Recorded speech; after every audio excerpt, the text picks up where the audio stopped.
I've always been fond of adventurous tales and the romantic idea that surrounds finding a message in a bottle washed ashore by the winds and waves.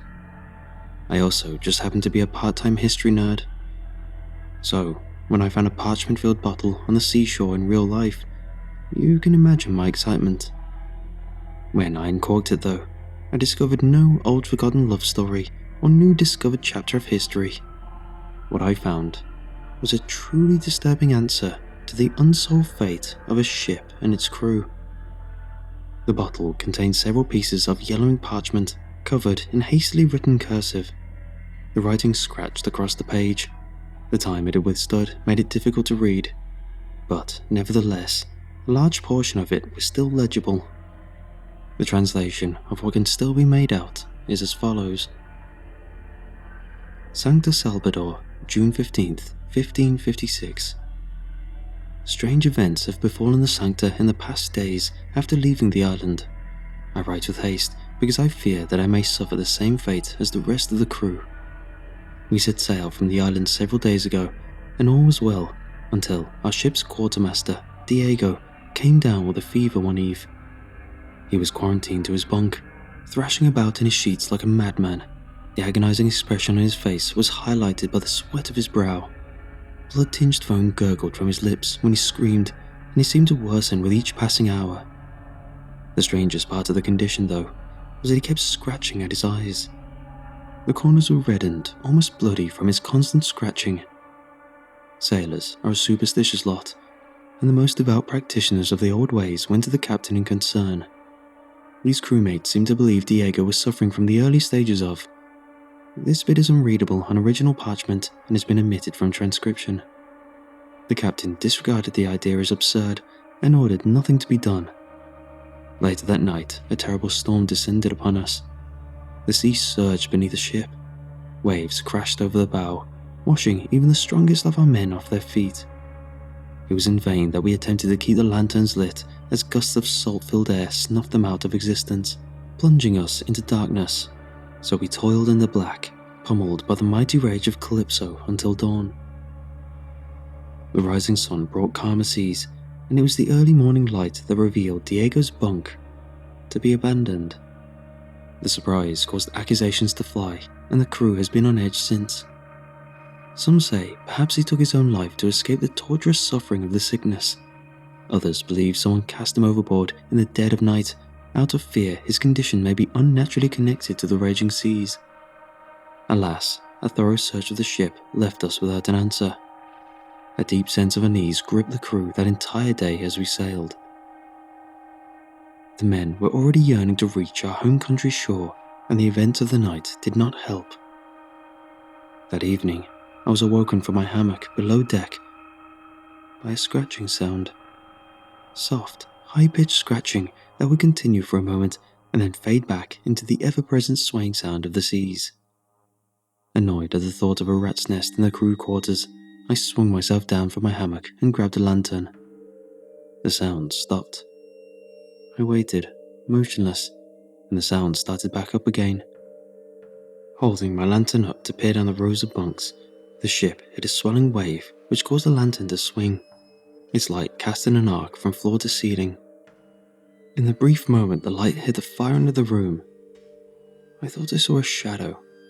It looked almost like the hunched-over silhouette of a man. Unsure of what I saw, I stepped forward. The wooden deck groaned under the weight of my foot, and the scratching stopped once again. Then a new sound echoed through the night air. It was a quickened, panicked scampering, followed closely by a muffled sliding sound as if a sack of potatoes were being dragged along the deck. I strained to hear over the white noise of the rocking seas, but I could not identify the source. I crept down the hall toward the sound. As I neared it, I heard several dull thuds, as if whatever it was now bumping down a flight of stairs.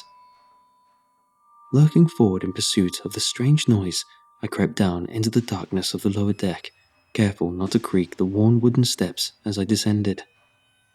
Once below, I strained ever hard to listen. The sound was coming from the far corner of the gun bay, a scratching, gnarling sound. I could feel my heart quicken within my chest as I dared to inch forward. Slowly raising my lantern, the beam of light revealed the shadow-bathed figure of a naked man. But it wasn't quite right. His proportions were somehow unnatural. He hunched over something, his backbone and an impossible arch, almost piercing through his skin like a reptile. His hands were plunging in front of him and then raising to his mouth in a ferocious, animalistic repetition.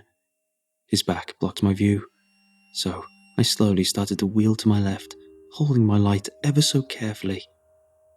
I stepped out with the caution of a mouse, but my heavy deck boot padded into a worn plank that creaked alarmingly as I shifted my weight down. The creature's head jerked around to face me, and that's when I saw two empty, bleeding, eyeless sockets no longer filled by human eyes. Blood trickled out of the soulless black circles, staining red streaks down his face. But the worst part was when I saw what it was feasting upon. Only recognizable by his uniform, one of my fellow sailors lay in front of the bestial thing, his eyes torn from his own sockets and his belly ripped open. Half-consumed entrails piled onto either side of the corpse. The creature let out a blood-curdling, bird-like shriek that cut through the crashing waves like a dagger and began charging at me on all fours. I'm not ashamed to say that I turned and ran with all the strength my sea legs could muster. As I reached the top of the first flight of stairs, I wheeled about to take the next flight and caught a brief glimpse of the creature scuttling in a rage up the first few steps. The light of my lantern still showed the lower deck, and out of the corner of my eye, I saw the creature was joined in his pursuit by another figure. The corpse of the sailor was pulling itself along by its arms alone, haphazardly dragging its insides along behind it, leaving a trail of blood and pieces of entrails in its wake. I made for the deck, intending to raise the alarm, but when I reached the open night air, I was met only with a sight of carnage. A half-dozen sailors were combating similar-looking beings. The ship's bell began to echo into the night, its persistent ring beating regularly into the violent scene. Cutlasses hacked at eyeless men who were unshaken by the wounds. I watched in horror as several men were overtaken, their screams pierced into the uncaring night. In a moment of quick thinking, I changed course to the captain's quarters. Reaching the hall it lay within, I saw the captain engaged in single combat with one of the creatures. Deftly dodging an ape-like swing, he plunged his steel deep within its chest. The creature, oblivious to the cutlass embedded within its body, gripped his mangled hands on either side of the captain's head. The creature slid forward along the blade, impaling the weapon deeper into its own chest as it dragged itself closer to the captain. Panic filled his eyes as the creature's thumbs plunged into his eye sockets, tearing them from his head as he screamed in agony. Seeing my opportunity, I raced down the hall, nimbly evading the distracted pair. I reached the captain's quarters and slammed the door. I write now, barricaded from within these same quarters. Last I was aware, we were set at full sail for open ocean. Unmanned, the ship hasn't long before it capsizes, especially with the rough waters we've been sailing in. I write this now with the intention of bottling it and casting it into the seas. It's a long shot, but someone must know the true fate of the Sancta and its ill-fated crew. I regret that I could not give a better warning for whatever this monstrous thing is, but I never paid mind to superstitious sailors' talk. With any luck, I'll be dragged into the depths with this ship, and this godforsaken thing aboard it, so it may never see the light of day again. Perhaps it was an awful folly after all, because in my years travelling the high seas, I have no earthly explanation for what I have witnessed. Be warned, anyone who might find this message, and never forget the Sancta Salvador. End of transcript. When I began transcribing this draft, my intention was to make this tale accessible via an online post, as horrific as it is. Historical study is just a hobby of sorts for me, and unfortunately, I only have the opportunity to work on it after my shift. On my first read of the document, I was shocked and a little doubtful. I did some research into the Sancta Salvador, and not much is known about why it wrecked. Maybe someone looked up an old ship and thought they'd play a joke. Or at least, that was my first thought. It's been several days since I began working on it, and strangely, I've been feeling a little unwell. Tonight, as I finish the last several lines, I believe I've come down with a fever. I have the strangest pain behind my eyes, like they're too big for their sockets. I can't stop scratching at them. It's too distracting to edit this draft, so I think I'll just post it as is, and turn in for the night. It is late, and it seems a storm is brewing anyway. Hopefully, this will serve as an interesting read to all the other horror and history buffs out there. And please, let it be a proper enough warning to anyone curious enough to open a message in a bottle.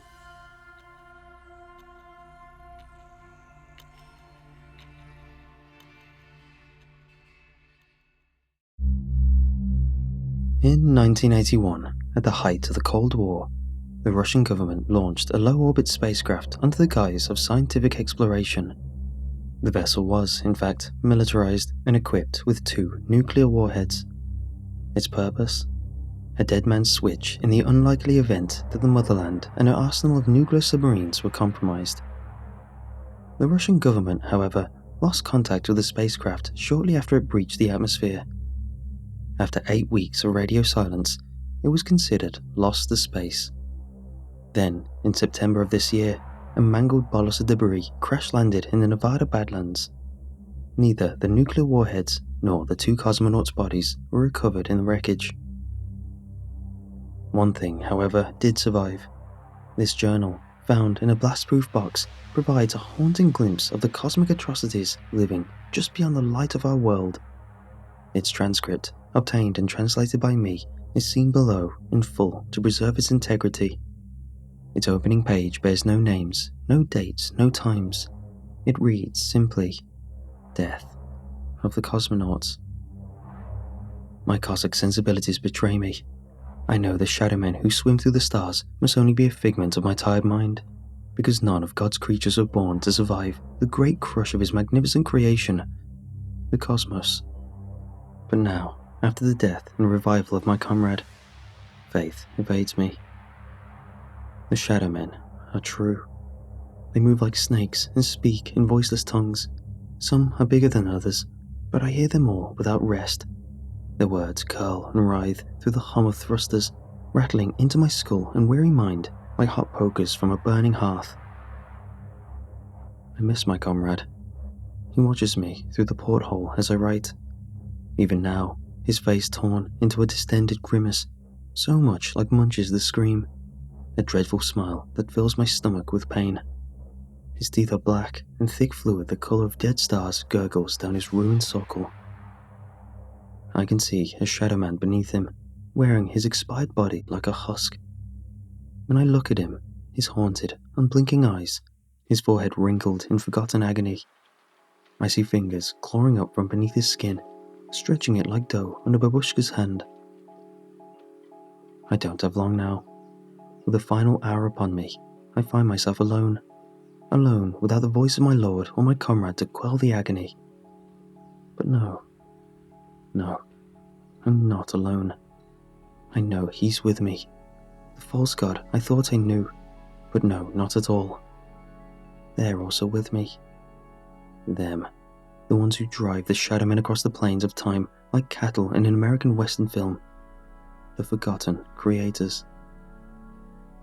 I cannot tell you the details of our ship. That would constitute treason.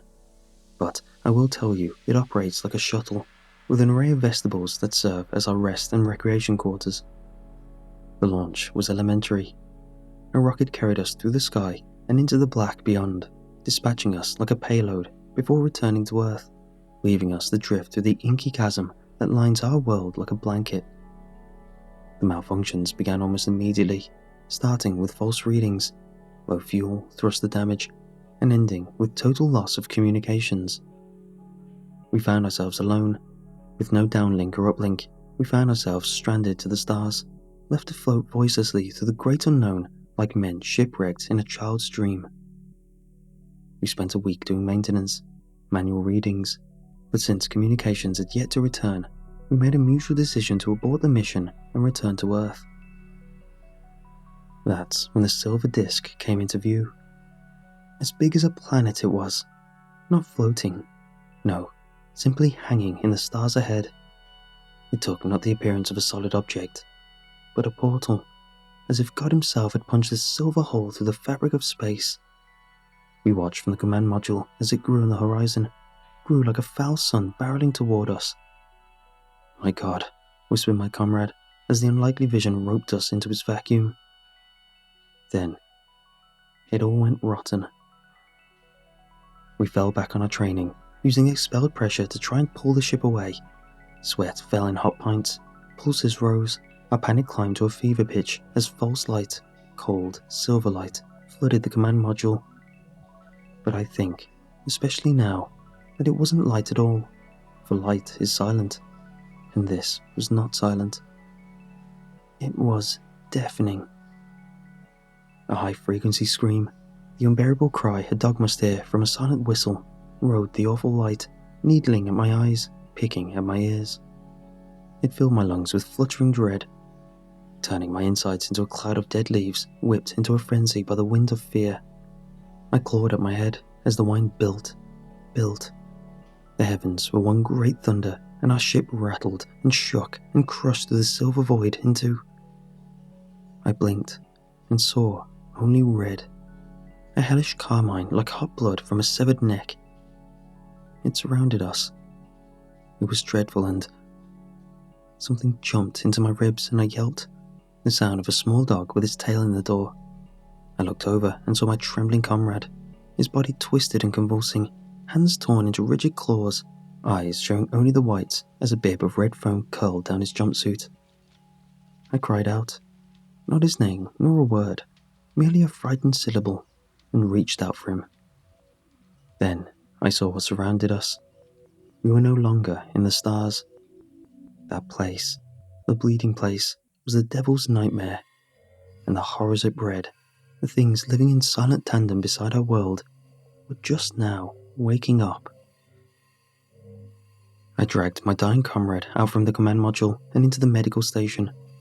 Blood roared from his eyes, ears, nose. He had sprung a deathly leak, and if I didn't apply medical attention, he would surely... He sat up on the padded bed with a sudden strangled gasp. The overhead lights were out, and in the reddish pollution, he was now a vision of terror. A dreadful nightmare from the religious fresco depicting the underworld. His eyes, still rolled into his brain, had blossomed with the red of a dozen blown capillaries. His lips drew back as if pulled by invisible hands, pulling into a crooked sneer. "Darkness is the only comfort," said a jagged voice that was not his own. His lips did not move. The words seemed to scrape through his chest. I stepped back, the joints of my legs creaking like a rusty door. My heart was pounding sickeningly, a hollow, thumping ache in my chest. "Darkness is what all things find come the end," continued that snarling, foul voice. Eternal light and glory was a lie all along, an amusing lie meant to trick mortal fools. There is nothing but frozen darkness. There is nothing but the wicked gods. Two black arms exploded from his mouth. Hands the colour of pitch grabbed at his jaw, his head, trying to claw the rest of themselves out, as if his very soul was trying to escape his corrupted body. With a choked cry, I fell back, slamming the command module door as the man who was my comrade changed into something else entirely. Something clawed and scraped, pulling back my comrade's bleeding flesh like an expired skin. Blood misted the window. Sprays of brain splattered the wall. A thing the colour of darkness, faceless, featureless, appeared in the porthole window. Behind him was a bloody husk, a mangled, fleshy suit folded limply on the ground, a puddle of gore expanding from it like a red halo. The Shadow Man spoke in my mind. I ignored his voice, cruel and cold, and collapsed into one of the padded chairs facing the panorama window. What I saw beyond drove through me like a flaming arrow. I sat, silent, stunned, shivering with raw, screaming terror, and stared at the horizon. Shadowy giants the size of galaxies floated through the red abyss, like condemned souls. Planets that were not planets at all, but infallible, rotting skulls hung like gruesome ornaments. Smaller planets, sallow and opaque, ringed by belts of umbilical famed fetuses curled up in utero, their massive, incredible forms pulsing with terrible life. It was a grand masquerade of horrors, of things moving like liquid through the dreadful cosmos. I drifted toward it all with my chest tightening like it was being taut to the breaking point. I felt my soul weaken. All at once, something swept into view. A dark curtain as big as the sky itself. The ship shuddered and shook as a face made of darkness filled the horizon. A face bigger than a planet, bigger than a monster has any right to be. It was a giant, and its mouth slowly broke apart like a curtain at showtime. I looked back at the porthole. The Shadow Man, a mere homunculus compared to his brother, or my comrade's bleeding skin. I stared out the window as the giant swallowed me. I found my voice, and I screamed. We were vanished into static, devoured into a space that screamed with flickering snow, as if we'd been swallowed by a poorly tuned television. Looking out on the horizon made my teeth ache, made my eyes throb with icy pain. It was unbearable, a cold, lifeless place, a thing in between places. Was I in the digestive tract of the universe, in the belly of all creation? Either way, I knew in the deepest wrinkles of my soul, that this place was rotten. So, I primed our payloads for detonation, a final light show courtesy of Mother Russia. Then I wrote, casting my tale in ink on paper. It ends as it ends, maybe as God, if there is such a thing beyond those massive horrors, intended. Maybe not. Maybe this ending, my ending, was written by me and only me when I left behind the earth in search of heaven. It doesn't matter now. This is my deliverance. This is the death of the Cosmonauts.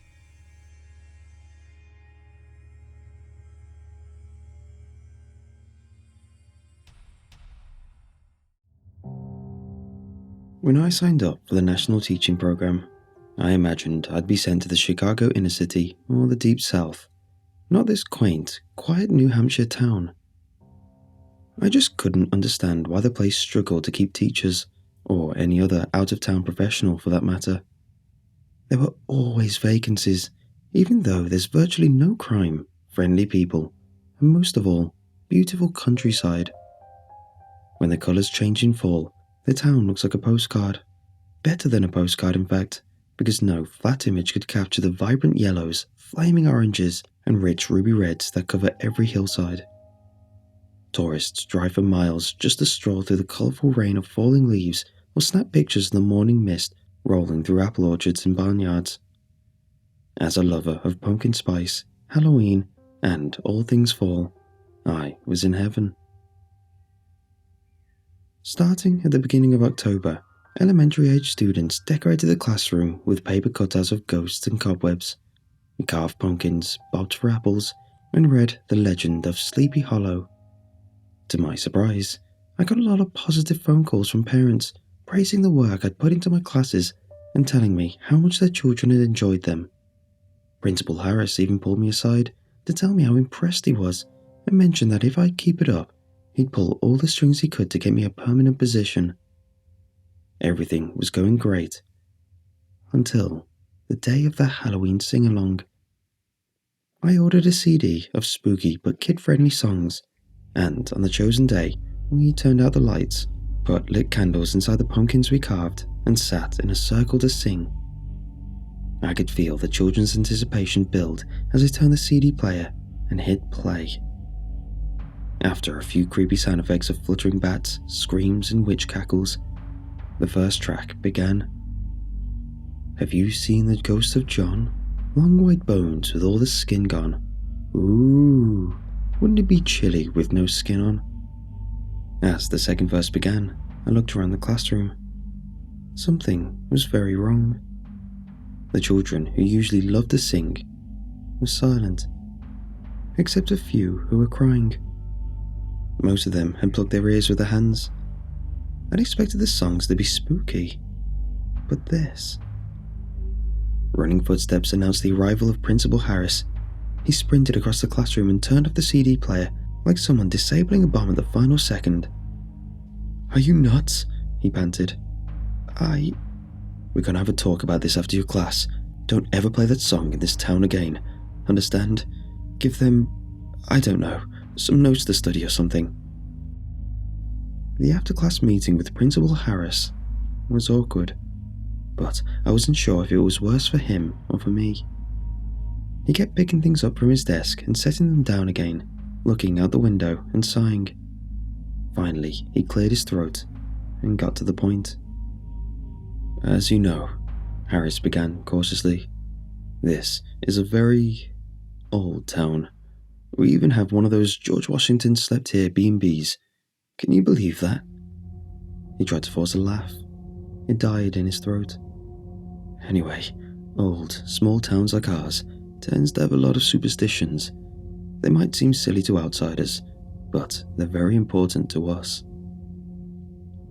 It was clear who the outsider was in this situation. Seeing my daydream of a bright future in this town disappearing fast, I cleared my throat and replied, "If I've done something offensive, I'm sorry. It wasn't my intention, and I appreciate you letting me know so that it won't happen again. Do a lot of people in town have a religious objection to Halloween, or is it more like..."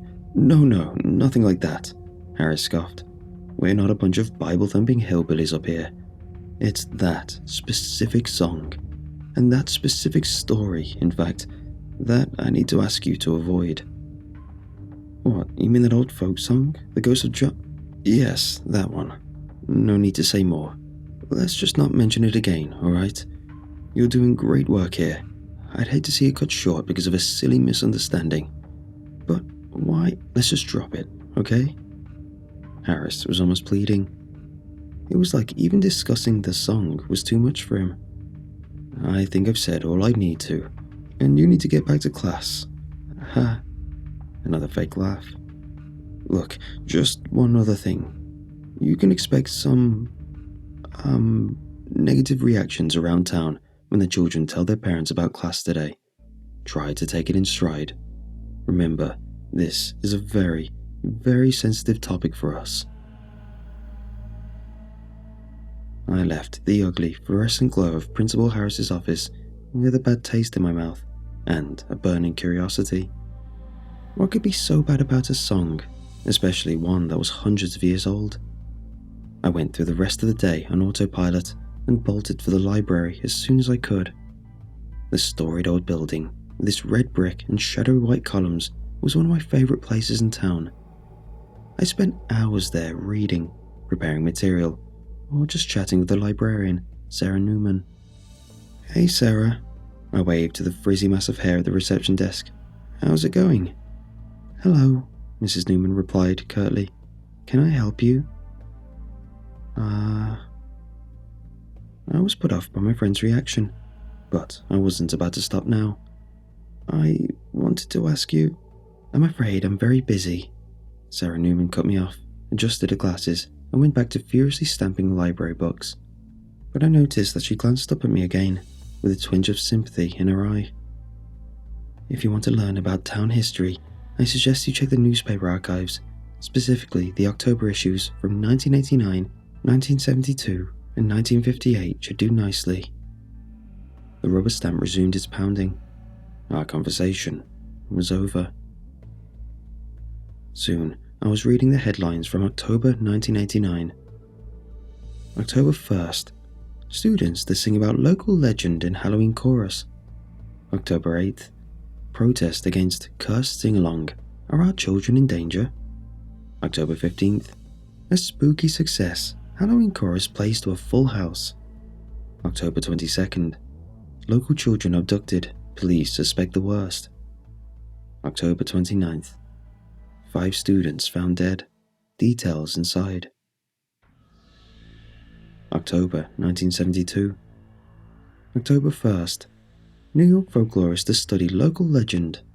October 8th, a stranger in town? an interview with folklorist James Hatterwood. October 15th. Quote, "Stay out of our groves. Hatterwood's investigation sparks controversy." October 22nd. New York folklorist James Hatterwood missing. Volunteers needed. October 29th. An unfinished tale. Hatterwood disappearance remains unsolved. And in 1958, October 5th, good time girls and hooligans, a look inside a teen motorcycle craze. October 12th, miscreants or misunderstood, local council to ban teenage bikers. October 19th, angry greasers adopt local legend as their mascot, council concerned. October 26th, accident or foul play, parents weep at tragic biker club pile-up. The newspaper room was in the basement, and a chill ran over me as I read the articles. It wasn't hard to imagine what the local legend must be. The ghost of John. I didn't believe in ghouls or curses, but it was easy to see why the legend was a sore spot for the locals. I resolved to never mention it again. As I climbed the dim, creaky stairs, a loud buzzing made me nearly jump out of my skin. I had dozens of missed calls. I listened to the voicemails as I drove home. Each one was worse than the last. Parents who only days before had been calling me a blessing or my child's favourite were now screaming at me, threatening my life, ordering me out of town, and in a few cases, all three. It brought me to tears. These were the people who baked me cookies and showed me around town. How could a simple song have made them so thoughtlessly cruel? By the time I got home, my sadness had turned to tight-fisted anger, or at least that's what I tell myself to justify what I did next. None of this was fair. How was I supposed to know about some dumb superstition? I was still sniffling and wiping my red, puffy eyes when I got out of the car and waved to the Volkers, my neighbours across the street. The two Volker children left their toys on the lawn and went inside without saying a word. Their parents followed them, turning out the porch light as they went. More hot tears streamed down my cheeks. Without thinking twice, I pulled out the CD of Halloween songs and jammed it into my car CD player. With the doors and windows open, I skipped through the tracks in search of one particular song. When I found it, I played it at full volume. I watched as one by one porch lights went out and people enjoying the autumn evening scurried back to their houses. I was left alone in the driveway of my rented house, sobbing pitifully into the smoky October twilight. When I awoke the next morning, I had a few happy, quiet moments in my warm bedsheets before I remembered what I'd done. When I did, however, the anger and shame hit me like a punch to the gut. My morning coffee did hula hoops around my stomach. I dreaded what was coming when I got to school. To my surprise, no one mentioned anything. It was like the day before it never happened. Sure, my co-workers suddenly seemed more guarded around me, but there were no red-faced parents looking for a fight, dismissal letters, or hordes of sobbing children. The closest anyone came to mentioning the song was a boy in my second period class. "Hey, aren't we going to finish the song?" he asked. "Shut up, Clayton." The girl next to him jammed an elbow into his rib. "What?" Clayton shrugged. "I liked it. Just because our parents are all freaked out." "Clayton, we can't," another girl hissed. The class began to murmur. I had a teachable moment here. It was time to decide whether I was going to support the local superstition or encourage the kids to think for themselves. "I made a mistake playing the song yesterday, Clayton," I replied sweetly. "It bothers a lot of people, and we need to respect their feelings." I felt like a coward, but I didn't care. All I wanted was to put this whole thing behind me. I wanted to go back to how things were when I was first walking around town, coffee in hand, watching the leaves fall. A few quiet days passed. I was beginning to think that I'd survived the first major classroom scandal of my teaching career. A little wiser, a little sadder maybe, but mostly unscathed. I decided to celebrate. I'd clear my head by visiting some of the kitschy tourist attractions in the small towns nearby. As I drove, however, the weather took a turn for the worse. The misty morning clouds became a weird, yellowish grey, and fat raindrops began to fall. Even with my wipers going full blast, it was hard to see. There was something wrong about this weather, something unnatural that put me on edge. That's why I nearly jumped out of my skin when I heard a loud revving behind me. Who would be riding a motorcycle in this weather? The way the black riders appeared out of the rain made me think of the Headless Horseman, but the logo on their jackets referenced a different legend. Even in the pouring rain, I could read the bone-white letters around their skeletal mascot. The Ghosts of John. There was music playing above the sound of the rain. Was that Elvis? Shake, rattle and roll. 6 motorcycles had closed in around me, 3 on either side, and soon I couldn't even hear the rain over the rumble of their engines. What did they want? If this was a joke, it was in very bad taste. If this was meant to scare me, it was working. I gripped the steering wheel tightly, but felt like my wheels were already hydroplaning on the wet pavement. The mysterious bikers surrounded my car, the rain-ragged shadows drawing closer and closer on each side. Their bodies, or long white bones, were hidden by black leather, and behind their scarred helmets, their faces, with the skin all gone, were completely anonymous. I couldn't maneuver without their permission, and they knew it. It was getting harder and harder to see. The rain was a grey sheet that covered even the dead branches of the roadside trees. As the road curved, I noticed the cyclists around me were pushing me, forcing me to make sharper and sharper turns to avoid hitting them. I would have even risked it if I wasn't sure that hitting one of them would make me have an accident myself. I don't know how long they kept it up. The cheesy 50s music, the deafening engines, the knuckle-whitening head games. It was meant to break me for what came next. The Ghosts of John began to slow down. They wanted to force me to stop, to make me face 6 of them, alone on a storm-washed country road. My heart pounding, I skidded to a stop with them in a gravel pull-off. They shut off their engines. Without that roaring, the only sound was the wind-lashed rain. In unison, the dark figures dismounted. Slowly, one turned to me, reaching for his helmet, about to reveal what lay beneath. I stomped on the accelerator. The riders had left a gap in their wall when they dismounted their antique cycles, and I took it.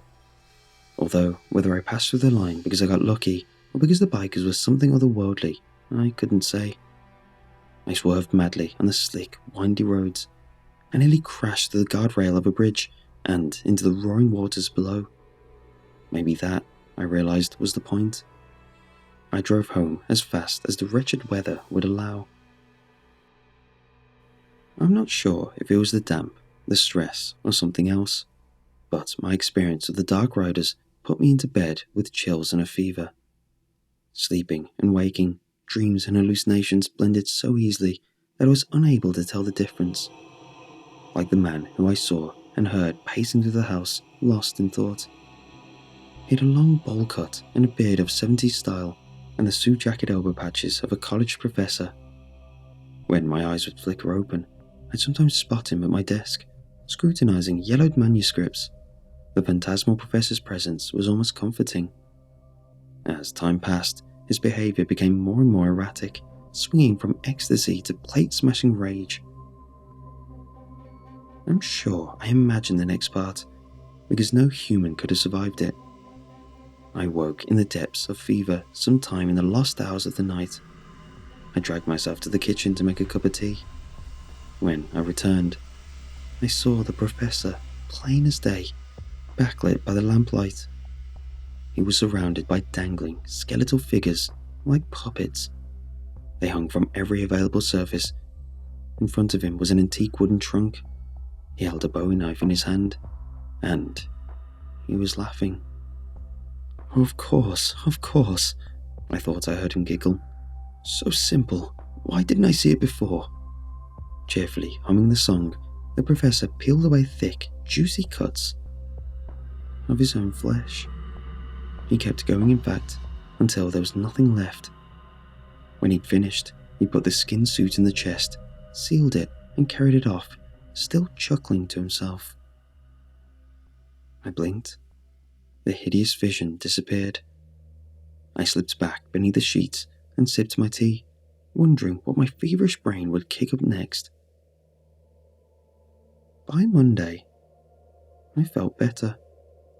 The hallucinations and bizarre dreams had stopped, but I was still left with more questions than answers. I decided to visit Sarah again at the library. The moment Sarah saw me walk through the door, however, she scurried off. I finally caught up to her in the stacks, trying to look busy. "You're avoiding me," I accused her. "Oh, I have no idea what you're talking." I did the research she suggested. I even played the song again. At this, Sarah stopped speaking and went pale. She looked at both ends of the narrow shelves, as though she expected monsters to come and carve us up. "You shouldn't have done that," the librarian muttered to herself. "The more you play it, the more you talk about it, the more you think about it, the worse it gets." Her eyes darted from side to side again. "It's too dim back here. We're alone. We shouldn't even be discussing this." "But how did it start?" I wondered aloud. "I mean, if it's even real, then surely there must be a way to stop it." "If it's even real?" Sarah hissed. "I can see in your face that it has started happening to you too, and you dare doubt it? If you've let the song into your life this far and you're still alive, I don't know what to tell you. Get away from here and forget about it, if it isn't already too late. I'm not talking about this." I told her about the bikers. She looked miserable the whole time, half wanting to cover her ears, half dying to know more. "Leaving town is out then," she muttered to herself. "It'll get you on the roads." I told her about the professor. "It's in your house already then," Sarah frowned. "It is too late." She gave my shoulder a little squeeze. "I'm sorry." Hurrying off, she turned one last time. And we did not have this conversation. I was expected at school the next day, back among my pile of sheet music and childish instruments. I barely remembered where I'd left off, but it didn't take me long to find out. It warmed my heart how the students welcomed me back and even helped me find my place in their lessons. To them, of course, I'd only been out sick. They had no idea of the nightmare I'd been living since I played the song. The older ones waved to me with toothy grins, and the younger ones gave me those head-butting hugs that small children seem to specialize in. I just needed to distract myself, I thought. So I did something I'd sworn I'd never do. I played Christmas music in October. The kids were a little shocked, but the change of season did me good. In the classroom, singing jingle bells and learning the history of Saint Nick, it was easy to pretend I'd never heard of ghosts, hauntings, or Halloween. Outside the school building, however, the late autumn air seemed eager to remind me. Instead of crisp white snowdrifts, dead brown leaves swirled beneath the bare skeletons of the trees. Instead of colourful lights and holly, houses were decorated with fake cobwebs, wooden tombstones, and other reminders of the long hand of death. Instead of ice skaters and carolers, the streets abounded with children in costumes that, for the first time, struck me as grotesque, twisted and wrong.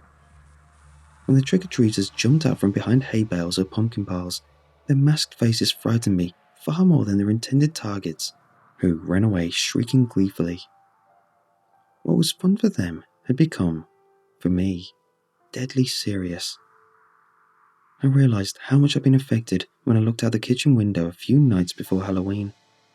I screamed silently when I saw the long white bones of a skeleton beneath a twisted apple tree in front of the house. It was watching me.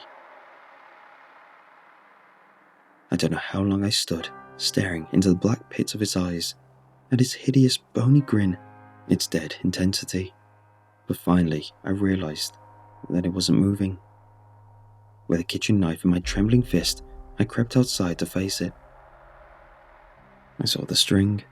I gave the skeleton a shove. Plastic.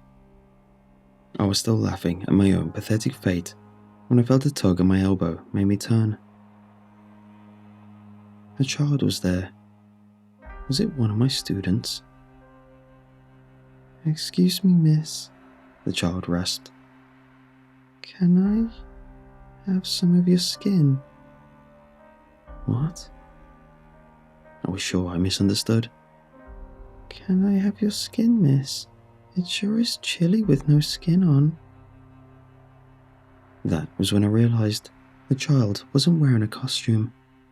The thing before me was draped in a simple blanket, like a mortuary sheet, that was stained red. It was the kind of stain that might come from a small body with all of its flesh flayed off, I thought.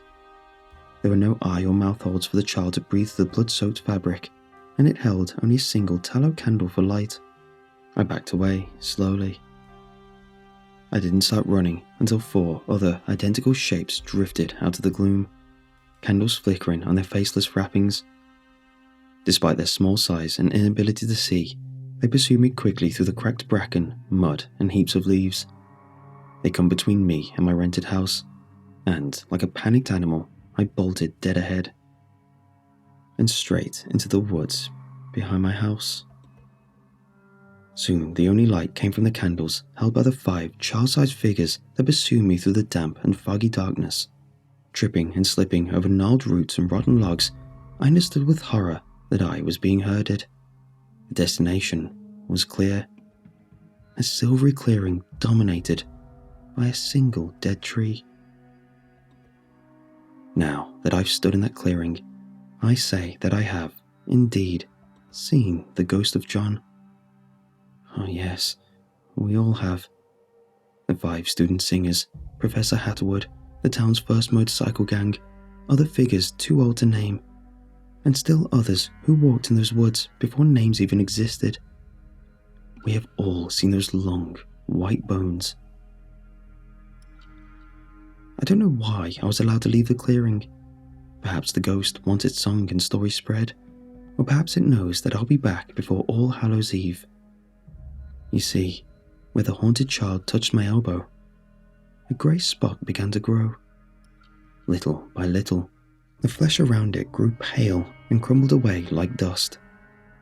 Most of my left arm is bone now, and the change seems to be growing faster. It sure is going to be chilly, with no skin on.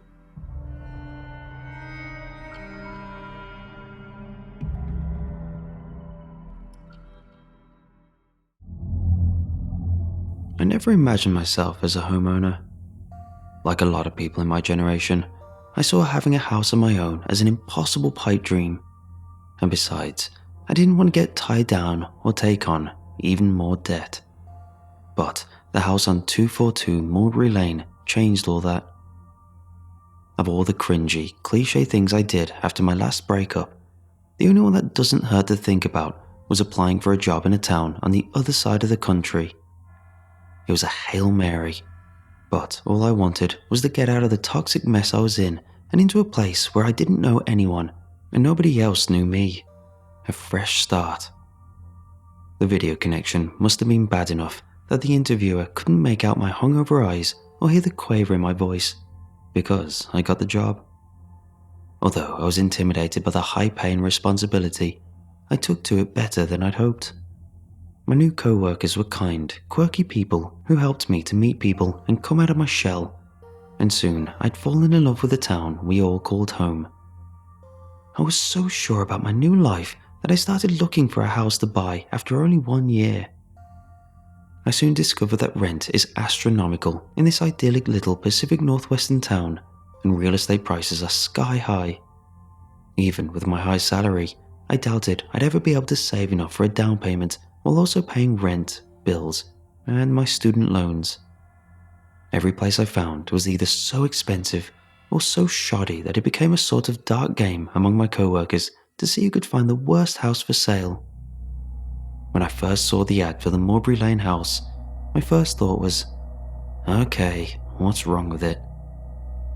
The split-level ranch house with a white siding and a hardwood deck was located in a semi-forgotten neighborhood sandwiched between the more developed parts of downtown.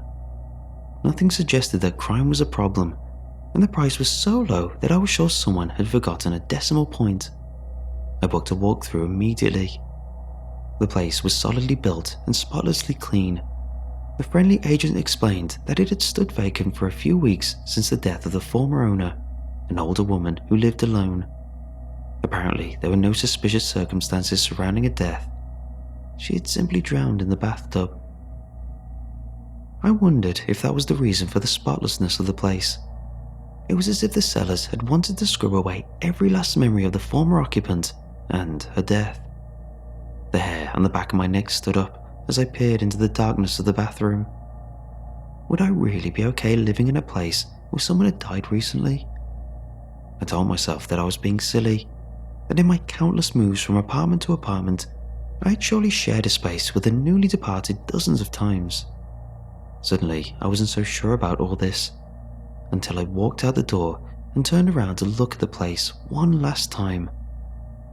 I imagined myself walking in the door after a long day of work, homely golden light spilling out from the wide windows, maybe a dog or a spouse to greet me at the door. The agent grinned and held out the paperwork expectantly. He already knew. A few weeks later, I was moving in. My finances were pushed to the limit. Signing for my first mortgage felt like signing my soul away to the devil, with slightly worse consequences if anything went wrong.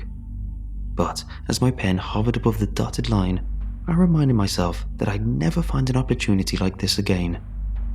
It warmed to my heart that several of my co-workers volunteered to help me move in before I even got around to asking them. Like big kids, we skidded down the vacant hallways in socks, built stuff with my heaps of cardboard boxes, and shared pizza while we stared at the bare living room wall and joked about how I could redesign the place. With a hot slice in one hand and a cold beer in the other, the laughter of friends reverberating through the empty rooms. It felt like all was right in the world. I'd finally made it.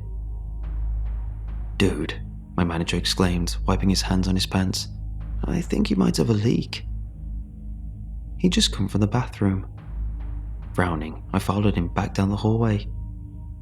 Sure enough, a steady drip, drip, drip resounded from the bathtub faucet. No matter how I fiddled with the knob, nothing happened, until finally the dripping stopped of its own accord. I resolved to call a plumber in the morning, and before long, I was waving my friends out the door from the first party in my new home. Exhausted from the tension and effort of the day, I collapsed onto my clean sheets without even getting undressed or taking a shower. Contentment washed over me as I drifted to sleep in the blue night, watching the ceiling fan spin in slow circles above. A light was on in the bathroom. How strange. I went to investigate, my footsteps echoing down the long corridor. There was the dripping again too, but this time the drops sounded like they were splashing in water. I pushed the door open. The bathtub was half full of beautiful, clean, aquamarine water. It looked so pure and warm. A light steam rose from scrubbed white surface of the tub. Forgetting my concern about who or what had turned on the light, I reached down with my hand. The water was perfect for a bath.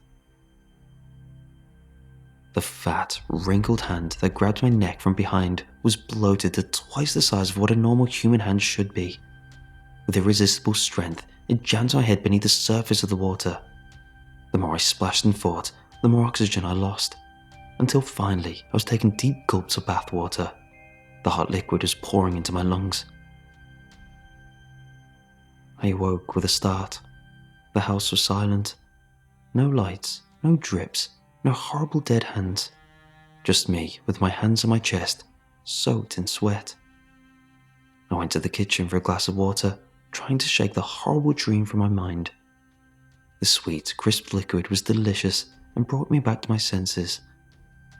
It was normal to have nightmares in a new place, especially after I made such a big deal about the previous owner's death.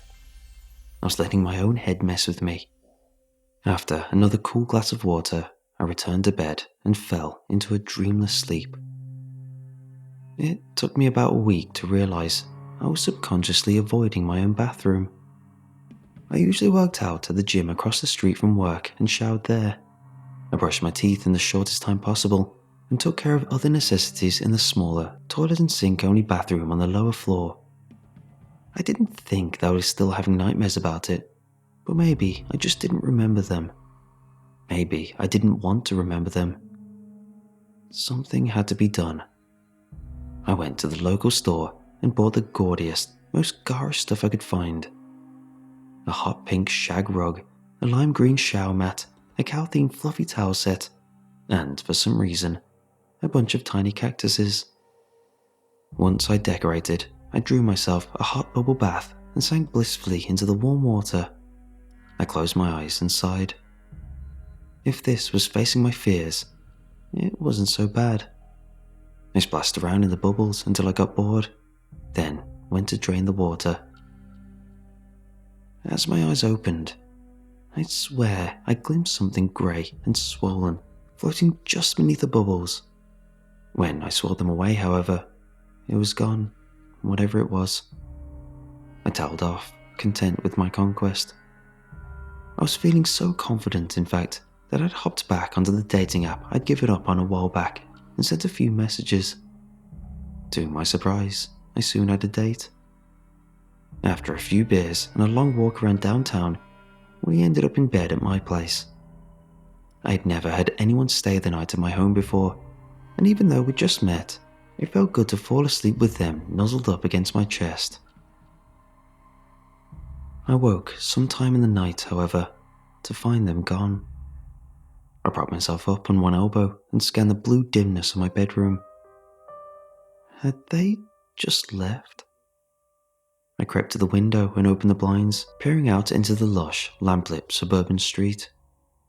Creaking floorboards made me spin around. A shadowy figure leaned against the doorway. "Hey," my date purred. "Hey yourself," I gasped. "You scared the hell out of me. You could have told me your grandma lives with you, you know," they mentioned as they came back to my bed. My blood turned to ice. "What?" I whispered. "Yeah," they snorted. "I almost walked in on her in the tub." My eyes locked on the blackness beyond the open bathroom door at the end of the hall. A shape, somehow darker than darkness itself, oozed out from the doorway. Although it made no sound, it looked and moved like a crawling, bloated human corpse. Eyes like pale bulbs glared at me, full of hate, before lumbering off down the stairs. "You alright?" my date asked, oblivious to the horror behind them. "Yeah," I murmured, "just a little spooked." I quickly shut the door. I pulled the covers up high, snuggled close to my date, and closed my eyes tightly like a child, afraid of what I might see if I looked again. In the morning, the floor outside the bathroom was soaked. When my date left, I did too.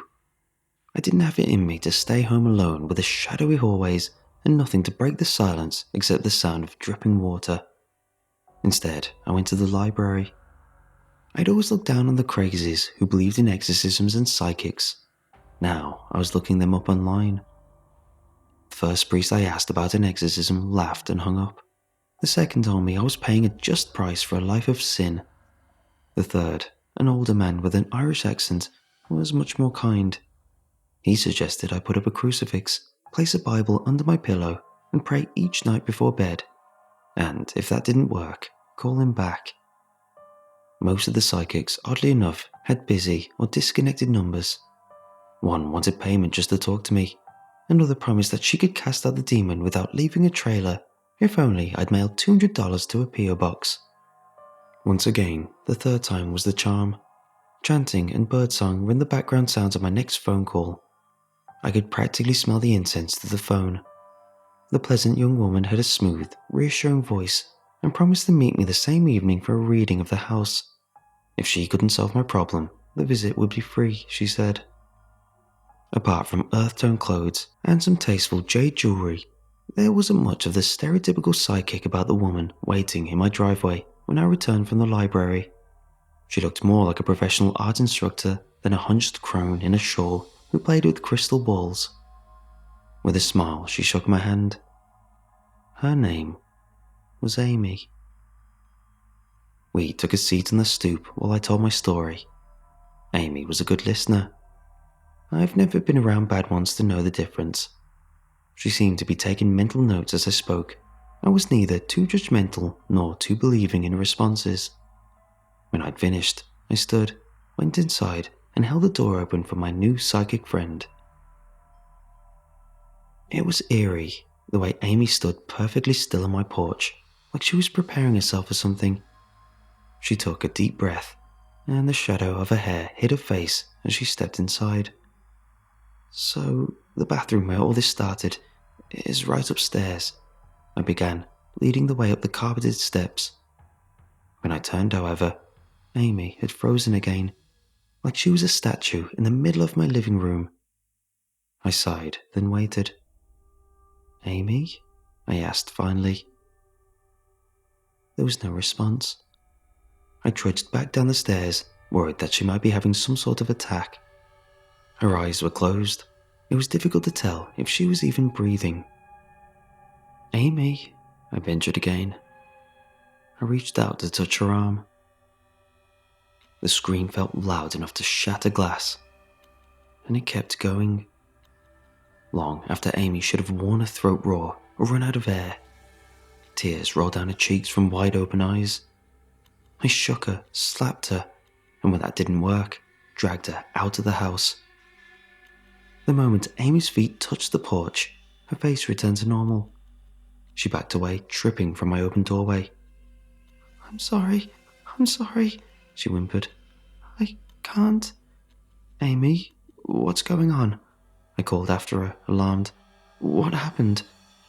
"I can't." She shook her head, walking dizzily toward her car. She locked herself inside and started the engine. "You need to get out of this place." Greyish-black smoke poured from the exhaust of Amy's second-hand car, and she peeled out, clearly eager to get as far away from me as possible. I was left standing helplessly in the driveway of my apparently cursed or haunted or something house. Fear turned to anger when I went back inside and walked through my empty rooms. This was a good house. That psychic's freakout was probably either a joke, a scam, or a bid for money. What I needed to do was surround myself with light, noise, and people I trusted. I suggested a party at my place that very night in the chat group I shared with my friends and co-workers. I tied it up and ordered some pizzas, glaring defiantly at the bathroom more often than not. If the ghost thought that he could handle my drunk office buddies, it was welcome to try. I was surprised and heartened by how many people showed up, but I noticed that a lot of them gave me these lingering, worried stares. Maybe all this business with my new house and its unwanted guest had affected me more than I thought. Carol, my boss, pulled up in a pickup truck with a football table in the back. DeMarcus brought karaoke. Before long, I was less worried about the dead old lady and more worried about a noise complaint. Clattering, curses, and tone-deaf voices brought the house to life. And yet, I was filled with a feeling of foreboding.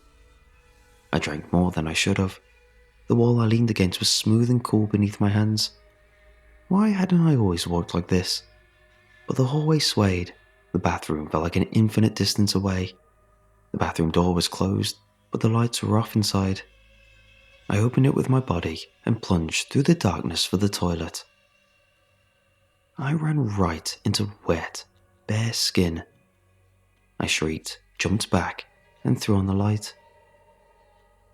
I think Carol and DeMarcus, caught half naked in the middle of their tryst, were more scared than I was. We all blushed and stood in awkward silence until I raised a hand to my mouth to hold down a wave of vomit and pointed out. "The bedroom's down the hall," I groaned. "I'm gonna..."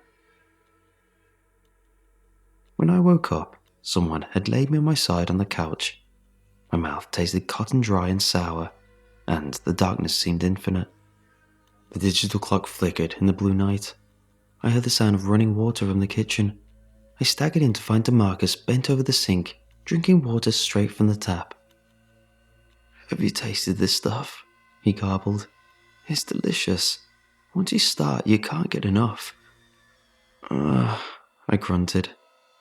Without looking back a second time, I opened the fridge and chugged some whole milk, a cure from my college days. It was probably just a myth, but I was counting on the placebo effect. The tap was still running when I went back to sleep. The next thing to wake me was a piercing scream. Clutching my head, I stumbled toward the kitchen and the source of the sound. Carol had a hand over her mouth, sobbing. DeMarcus, or what was left of him, was still drinking water. His belly was hideously distended, liquid feces covered the floor around him, but his dead lips were locked in a vice grip around my faucet.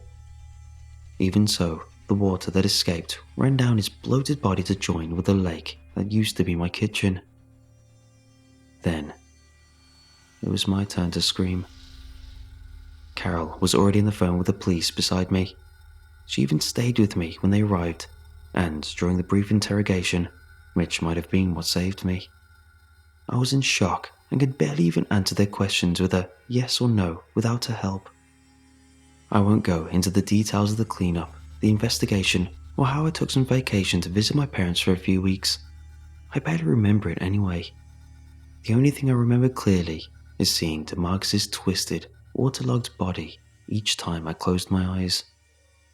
Terrified as I was by the presence in my house, I had to go back. It was that or declare bankruptcy and lose the life I'd worked so hard to build.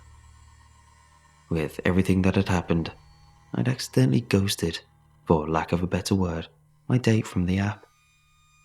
I'd had a lot of sleepless nights to think since then, and I realized that to date, they were the only person who had actually seen the presence in my house. With that in mind, I sent them a long apology message explaining what had happened, and asking for their help. I knew that I had no right to expect a response, but I got one anyway. "Call me," the message said, and included a contact link. Alex wasn't the name they'd given me on the app, and the number on the app wasn't what I remembered either, but the photo was the same. I was impressed. Alex agreed to meet me at the house when I arrived. It felt good not to walk into that cool, shadowy silence alone. I looked around nervously as we sat down on my couch. The place reeked of industrial cleaner. I could swear I heard a dripping noise, but the truth was that I was afraid to leave the room and go in search of whatever was making that sound. At first, I only thought it was targeting me, or that it would go away over time, I admitted. But after what happened to DeMarcus... Drip, drip. What was that, I wondered. Alex held her chin, thinking. "We're both in a lot of danger," they finally said. "If you brought me over here thinking I could get rid of whatever this is for you, you're going to be disappointed. Nothing like this has ever happened to me before, but I do think it preys on people when they're alone, when they're vulnerable. I figure it got your pal DeMarcus while he woke up drunk and thirsty in the middle of the night. It tried to get me while I was half asleep going to the bathroom. So, maybe if we face it together... Drip, drip." "Are you hearing that?" I blustered. "Hearing what?" Alex asked. "You're really freaking me out now." I stood and stormed over to the stairs. "That sound, like water droplets." I pointed an accusing finger at the second-story bathroom. "It's coming from in there." I didn't dare go alone, and Alex knew it. They held my hand while we walked down the hallway. The dripping became louder and louder with each step I took, until I thought I'd go crazy from it, but Alex clearly heard nothing. Eyes shut tight, I gave the door a push. The bathtub was full of pristine, crystal clear water. One by one, droplets made ripples in the glittering surface, which seemed almost to glow with its own soothing light. As soon as I saw it, I knew that I had to plunge my head into it. The cool, clear liquid would wash all these bad thoughts. It would leave me pure and clean and innocent, like a cherub. In the perfect porcelain beneath the water, there were no shadows.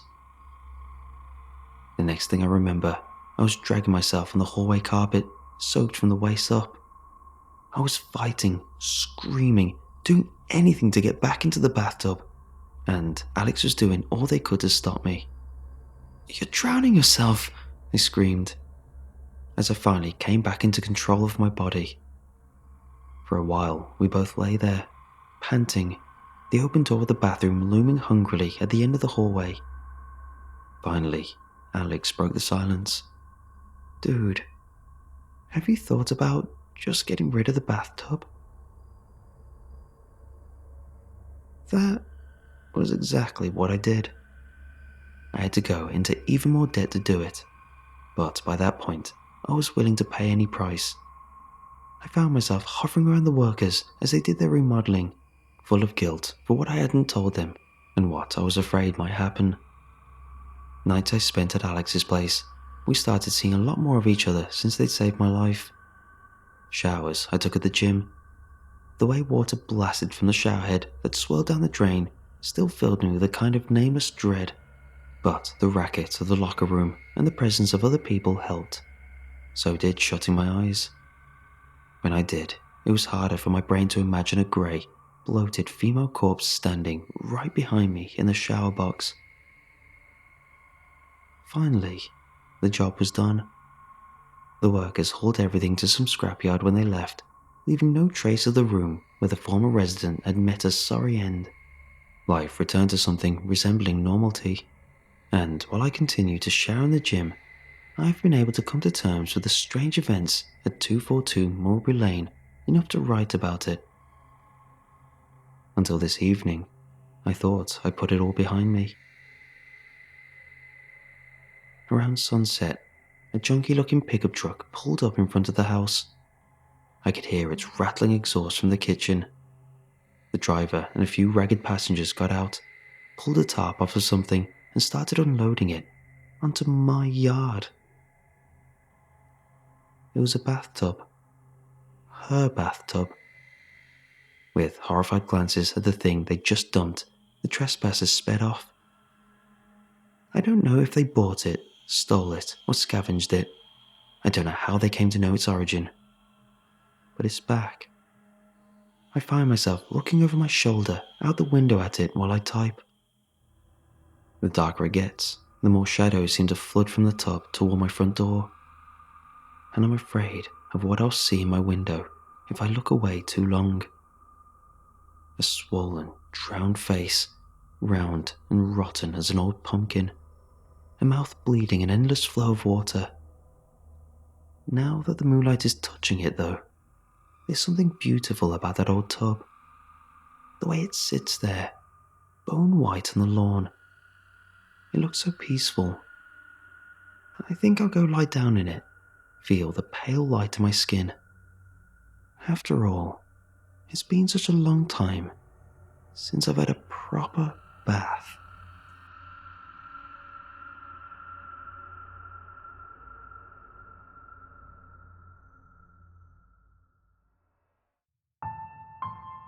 Running releases endorphins in the body, dulling pain. It also produces endocannabinoids that can pass through the blood and brain cellular barrier. It is these endocannabinoids that are likely the cause of the so-called runner's high, despite popular belief ascribing it to endorphins. I do not use drugs. Running is my drug. I use it to get by. The euphoria and calm I get afterwards, I'm a junkie for it. But it's not just that. I've come to enjoy the pain quite a lot. I live in a big city and work in a big building downtown. I've been experimenting across different legs of the city, far away from my workplace, searching out more difficult pieces of sidewalk and road shoulder. The greater the incline, the greater the pain, the greater the high. If an area is a little more secluded than the rest of the city, it's for the better. I do not like to make eye contact with people while working out. I found an area for running with a wide but very sharply angled sidewalk and hardly any traffic or pedestrians for the city. I thought it was quite the find. I discovered it because of my propensity to drive around the city after work in my gym clothes, listening to motivational gurus on audiobook, chanting their "take every step like it's your first and last" mantras while keeping my eyes peeled for a good run sight.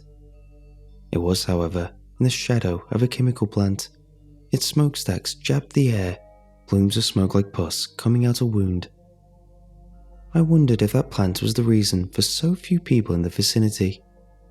I didn't reckon it could be dangerous to run around out there, not in this day and age, where there were so many restrictions, and seeing I was just only technically outside the city limits. Nothing was roped off other than the plant itself, which was gated. There wasn't much else in its proximity. A couple of apartment buildings, a gas station. I parked in the lot of an abandoned movie theatre nearby and chugged up and down that bad boy, probably the steepest, baddest hill I'd ever run, like the little engine that could. I felt like that thing was a toenail of Mount Everest. Arms and legs on fire, guts aching from cramps and nausea, I came 2 miles shy of my regular quota, and my lunch from earlier that day sprayed out onto the cracked pavement. But screw it, at the end of that, I'd never felt more alive. The gated, tree-encircled chemical plant loomed above me like the proverbial castle on a hill.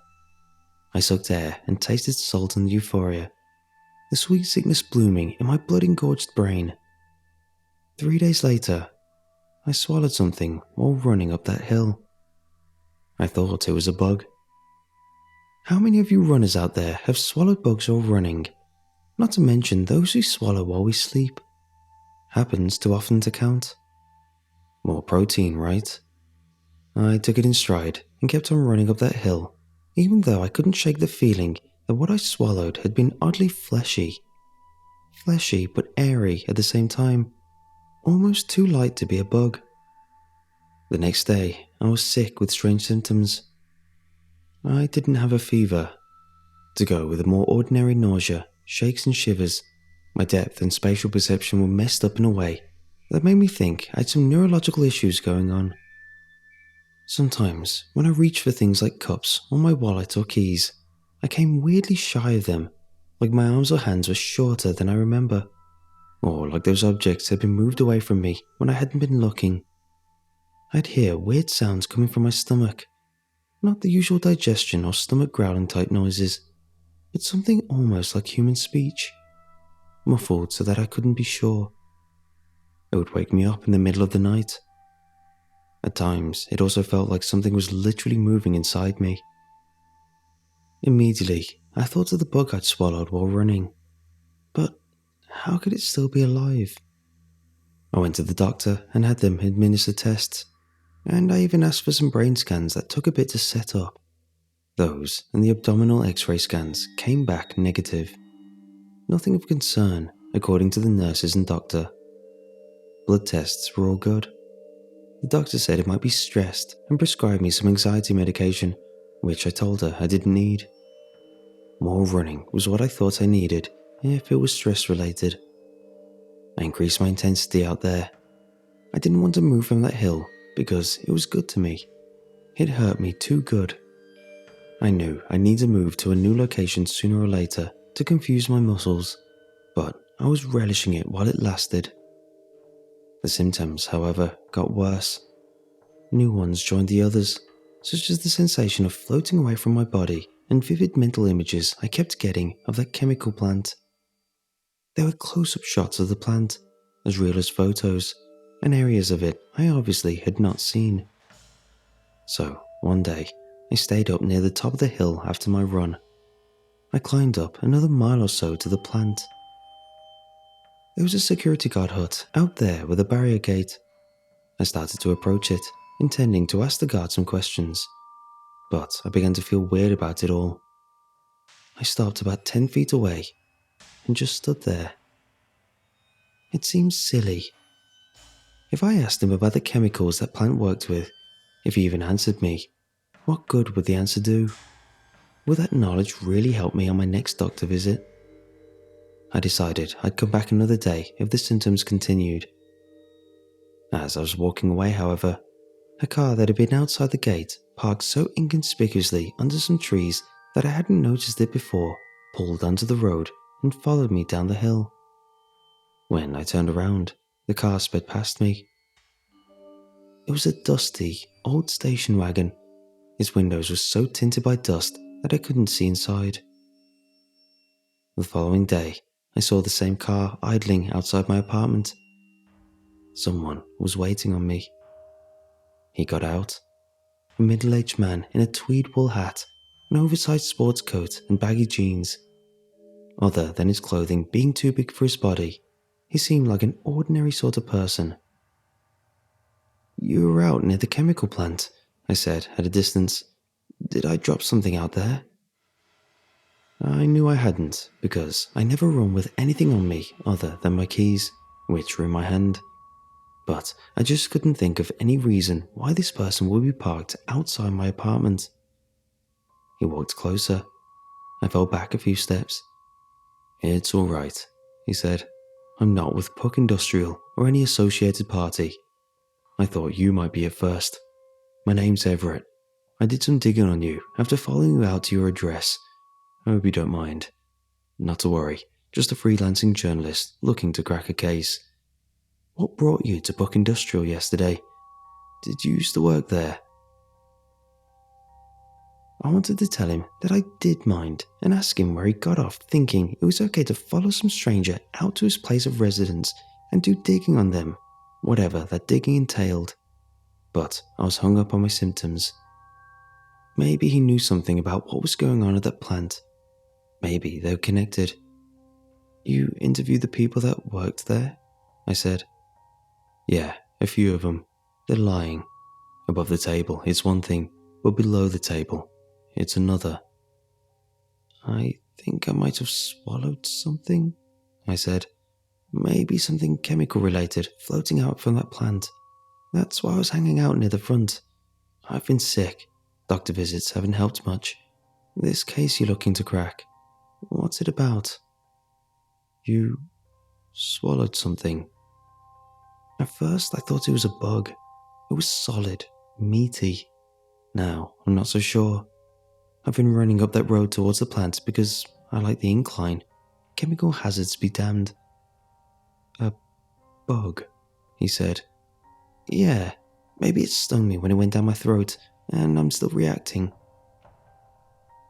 I described some of my symptoms. I even got into this floating away from my body sensations and flashes of that chemical plant in my head, in case it was relevant to any chemical exposure. Everett grabbed my elbow, pulled me close. "Do you know where West Egg Waffle is? That diner across from that Presbyterian church? Meet me there when you get off work today." I started to tell him when I usually got off work, but he was already entering his vehicle. That evening, I encountered Everett's unsmiling, grizzled mug staring at me through the glass of the diner. I wasn't sure if he waited on me for hours, or if he knew exactly when I was getting off work. Either way, I was relieved that we were in a place with a lot of people. I went inside and sat down across from him. He asked for more coffee when the waiter came. I asked for a glass of water. My symptoms aside, I didn't think I'd be in the mood to eat. "Ever heard of MK Ultra?" Everett said. He took a couple packs of sugar between his fingers and began shaking them. "MK Ultra? Wasn't that something to do with LSD and mind control?" He nodded. He began to pour the packets of sugar into his fresh cup of coffee. "During the Cold War," he said, "the CIA wanted to know how easy it was to use drugs like LSD to control the human mind. They thought that to do this, they had to carve away the mind that was there and put another in its place. Before MK Ultra, Project Bluebird and Artichoke paved the path. These programs used drugs like morphine and LSD, as well as hypnosis and advanced torture techniques, all in the name of finding the means to control people before the enemy did. MK Ultra director Sidney Gottlieb got the US government to pay about $250,000 back in the 50s to bring all the LSD in the world to this country. That's how serious they were. This path led through Project Stargate in the 80s, categorized as having been beyond top secret. There, the CIA strove to use mind powers of psychics for espionage." "Mind powers?" I asked. "You know, psychokinesis, telepathy, astral projection, remote viewing. They planned to use those abilities, if they were real, for spying, but assassination was also on the table as a possibility. The CIA was no stranger to trying to use drugs, toxins, and poisons to alter the behaviors of and assassinate enemy agents as well as foreign leaders. So why not use psychics for those things if they could be employed in such a fashion?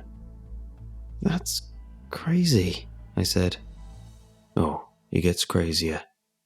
1985, enter Project Hawthorne.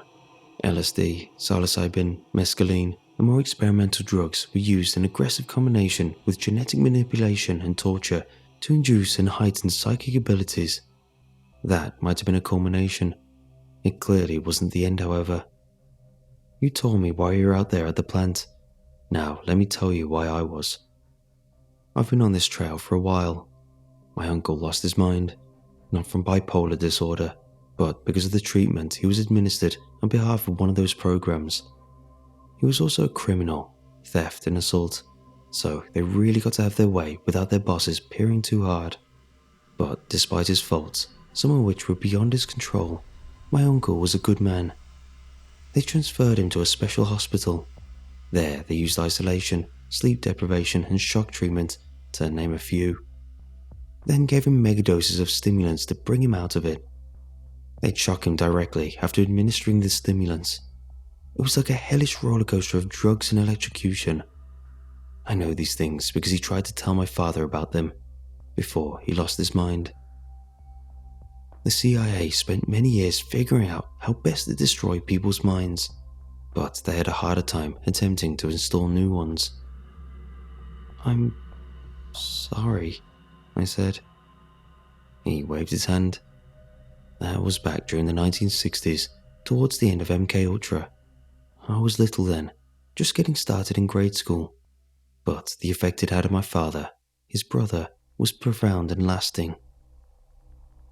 You're probably wondering how this all relates to you.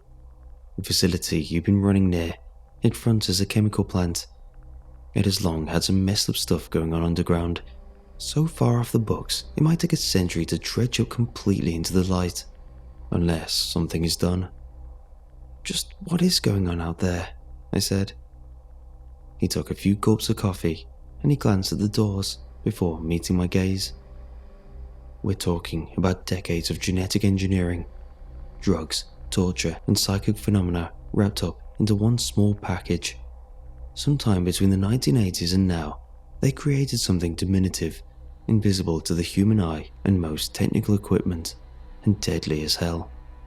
We're talking about the ultimate weapon to bear in cold wars, the kind you can't detect or trace.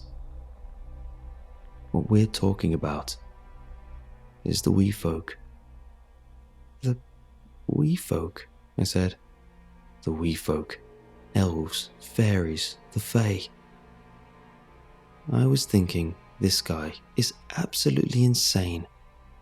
I'm sorry about his uncle, but damn.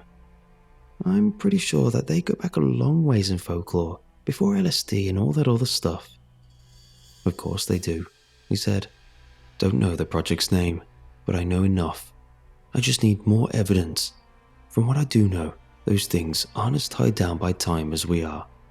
I'm not certain if it was intentional, so that they could be sent backwards or ahead to other eras, or if it was an unhappy side effect. Regardless, those things aren't exactly material organisms. Along with their human and other genetic material, they got psychic substance to them. They're small, but not so small that they can't be seen by the naked eye. It's my understanding that it's their psychic material that makes them invisible. It's their psychic material that also lets them slip out of the noose of time. Maybe they can travel through it as easily as... Why? I asked. Why would they want to do that? Because they were directed by the CIA. Because they want revenge, so that they can get away from the prying gaze of technology. Because they can. Who the hell knows? Maybe those little buggers went back in time and created our asses, closed loop and everything.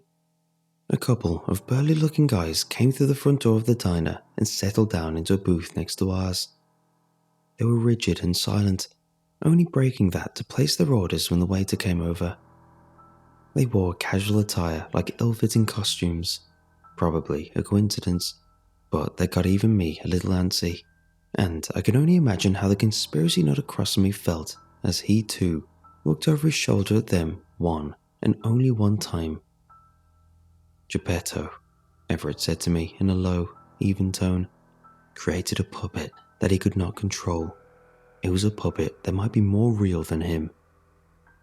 Everett brought something slowly out of his pocket, and for a second I thought it was going to be a weapon. It was a pen, and with it he scribbled something onto a napkin. An address. He took out a wad of bills and slapped them down over the napkin. "It was nice seeing you again," Everett said. "I'd like to run with you sometime. Good for the health." "All right," I said. I drank my water. The waiter took the money. I stared at the ruts in the table between looking at the napkin, and about 10 minutes after Everett had gone, I left the diner. I'd left the napkin behind, but I'd memorized the address. I could say here that I thought it more prudent to wait a day before going to that address, even though I hadn't seemed to have had anyone tailing me. This was the official reason I was planning to give Everett, but that wouldn't be honest. The honest truth was that I thought the guy was too nuts to deal with. I wasn't sure if I could believe an ounce of what he told me about his uncle. I'd memorized the address in case I needed it. The reason that I went to that address later was because the night symptoms had become markedly more severe. Some of it might have been mental, from the quaint little conversation I'd had with Everett about government conspiracies and the jumping fairies created from drug-induced psychic phenomena and human DNA. But I was fairly certain by then that something was moving around inside me. My nausea and chills had grown more comprehensive, like a vile flower spreading its petals. Head over the toilet, I jabbed a finger deep into my throat to induce vomiting. I was hoping to expel whatever it was, even so many days after it should have been digested. The symptoms persisted, waxing more than waning. More frequently than before, I was sure I heard a muffled voice talking, but could no longer pinpoint the source. Sleepless, I played hooky from work that morning and went straight to the address at about 9 a.m. It was an old apartment building, only a few miles shy from where I'd been running at. The door to his apartment was ajar. Already, it didn't bode well. I found Everett hanging upside down in his living room by wires from the light fixture, with his tongue, throat and lungs ripped out and placed in the crimson lake beneath him. Written on the wall in blood were these words: "Never speak ill of the wee folk." I spent maybe 10 minutes brain dead on the spot, like I'd been the one megadosed with opposite drugs and electricity convulsed at the same time. My mind tried to fold itself around that scene. It could not. I don't even remember leaving. At some point I was driving down the road, and then I was back in my own apartment. I didn't call anyone, and it wasn't really that I was afraid I'd be blamed for it. I was afraid that the government might be connected. Maybe they had killed Everett for leaking top secret information, and that was what was meant by "never speak ill of the wee folk." The more logical explanation was that a deeply troubled person like Everett, but much more dangerous, had killed him in such a way. Probably it was even someone he crossed paths and conspiracies with. I did plan on going to the authorities, but first I had to figure out how to do so without ending up like Everett. Needless to say, I was freaked out. The nausea I had from whatever was inside me was magnified many times over. Between puking while trying to shut up in my own apartment, I took in as many nutrients and liquids as I could so as to avoid a hospital visit. I woke up with terrific pain in my left eye. I got up and went to the bathroom, swaying. The pain was so intense that I collapsed at some point and crawled on my knees to the bathroom. I forced myself up and flicked on the light switch. In the mirror should have been my ordinary, everyday face, but my left eye was bulging out of its socket. I screamed. I felt something there, behind it, trying to press my eyeball out. It was fighting against the organic wiring behind my eye to get the job done. I realized at the same time that I was only able to look out on my other eye. For all the pain and horror that swept over me in that moment, I was afraid of this one thing more, that I would somehow get a glimpse of what was pushing my eyeball out. What if it was no longer invisible to me because I'd swallowed it? I wasn't sure if it was my thought or had originated from somewhere else. I took my thumb and shakily pressed it into my bulging left eye until it was back snug in its socket. Then everything returned to normal. I could see out of both eyes again. The cessation of my pain, however, was short-lived. Agony blazed across my head. I'd heard of others with the severest migraines comparing their pain to childbirth. I felt in that moment that something was trying to rip itself free to be born from my brain.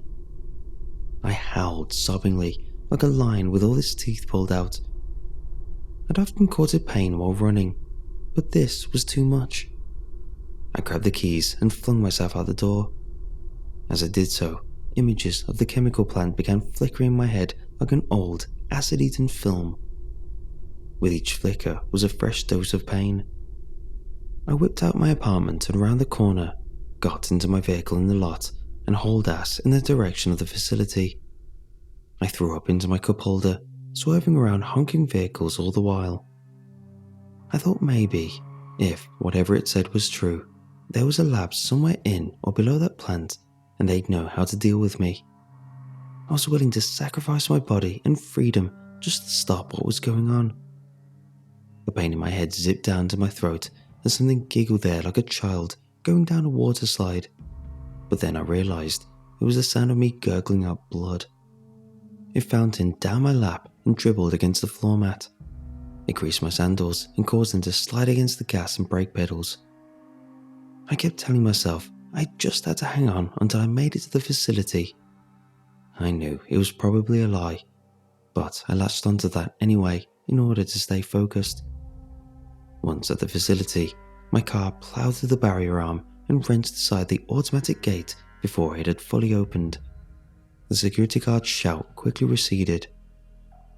I wove in and out of the roads of the facility, tearing past chemical plant speed signs that read 7.5 miles per hour. I nearly crashed into a forklift as my car careened into the opening of a larger building. When I finally stopped the car, I opened the door and fell to the ground.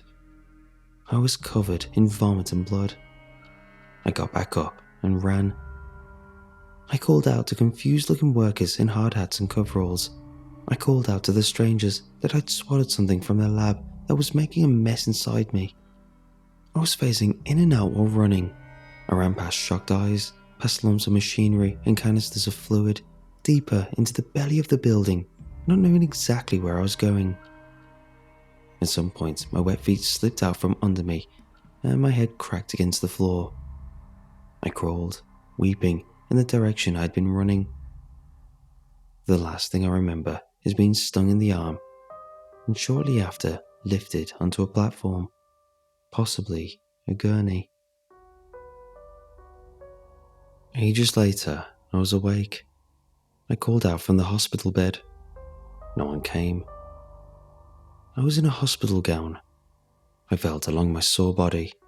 I found sutures and sickeningly deep aches all over me. There were even gashes across my shaved head. How long ago and how deeply had they operated, I wondered. They'd done some major digging around looking for that thing. IVs were stuck into me, for nutrients, fluids, and no doubt drugs. But whatever drugs they'd been pumping into me had seemingly run out. I pulled them free with weak, shaking fingers, and I fell hard against the floor. More pain washed over me like a cold river. I welcomed it. I tried not to think about the damage I was doing to my body. There was no one else in the room, only medical equipment and beds and ordinary trappings of a hospital room. But it was not a hospital. I was surprised the door was unlocked. I made my way out into the hall. Although I didn't see anyone at first, before long, I smelled something horrible. It was coming from an open doorway ahead. Inside was a large research laboratory rather than a hospital room. Electronic equipment, old and new, was bashed and battered and mixed in with laboratory equipment in a vortex of destruction. But it was the bodies that gave off that stench. The scientists in that room were days dead, and reading the message on the wall helped me discern the source of their wounds before my frayed mind could put it together. Bloody words spelled it out. Never mess with the wee folk. It was reproductive organs this time that were laid out near the corpses. According to Everett, human DNA had gone into making those things. I stumbled out of there, dry heaving. Nothing came out. At the end of one hallway, elevator doors shone like the proverbial waters of an oasis under a desert sun. It was bright in those hallways, nowhere for shadows. But it was scary. I kept thinking something little and invisible, or maybe not so invisible if I was especially unlucky, would attack me before I made it to the end of that run. Run is exactly what I did as soon as I saw those elevator doors. My body a damp, broken animal, I ran like hell to the elevator. I was gasping by the time I got on. My hospital gown was soaked in the blood of open incisions. I pressed the button among too many buttons for ground level. The elevator went up. I gasped like I'd run many miles more than I usually did. The elevator continued to go up. It gave me a lot of time to wonder. What if that thing I'd swallowed hadn't gotten out of the facility? What if it had been trying to get in?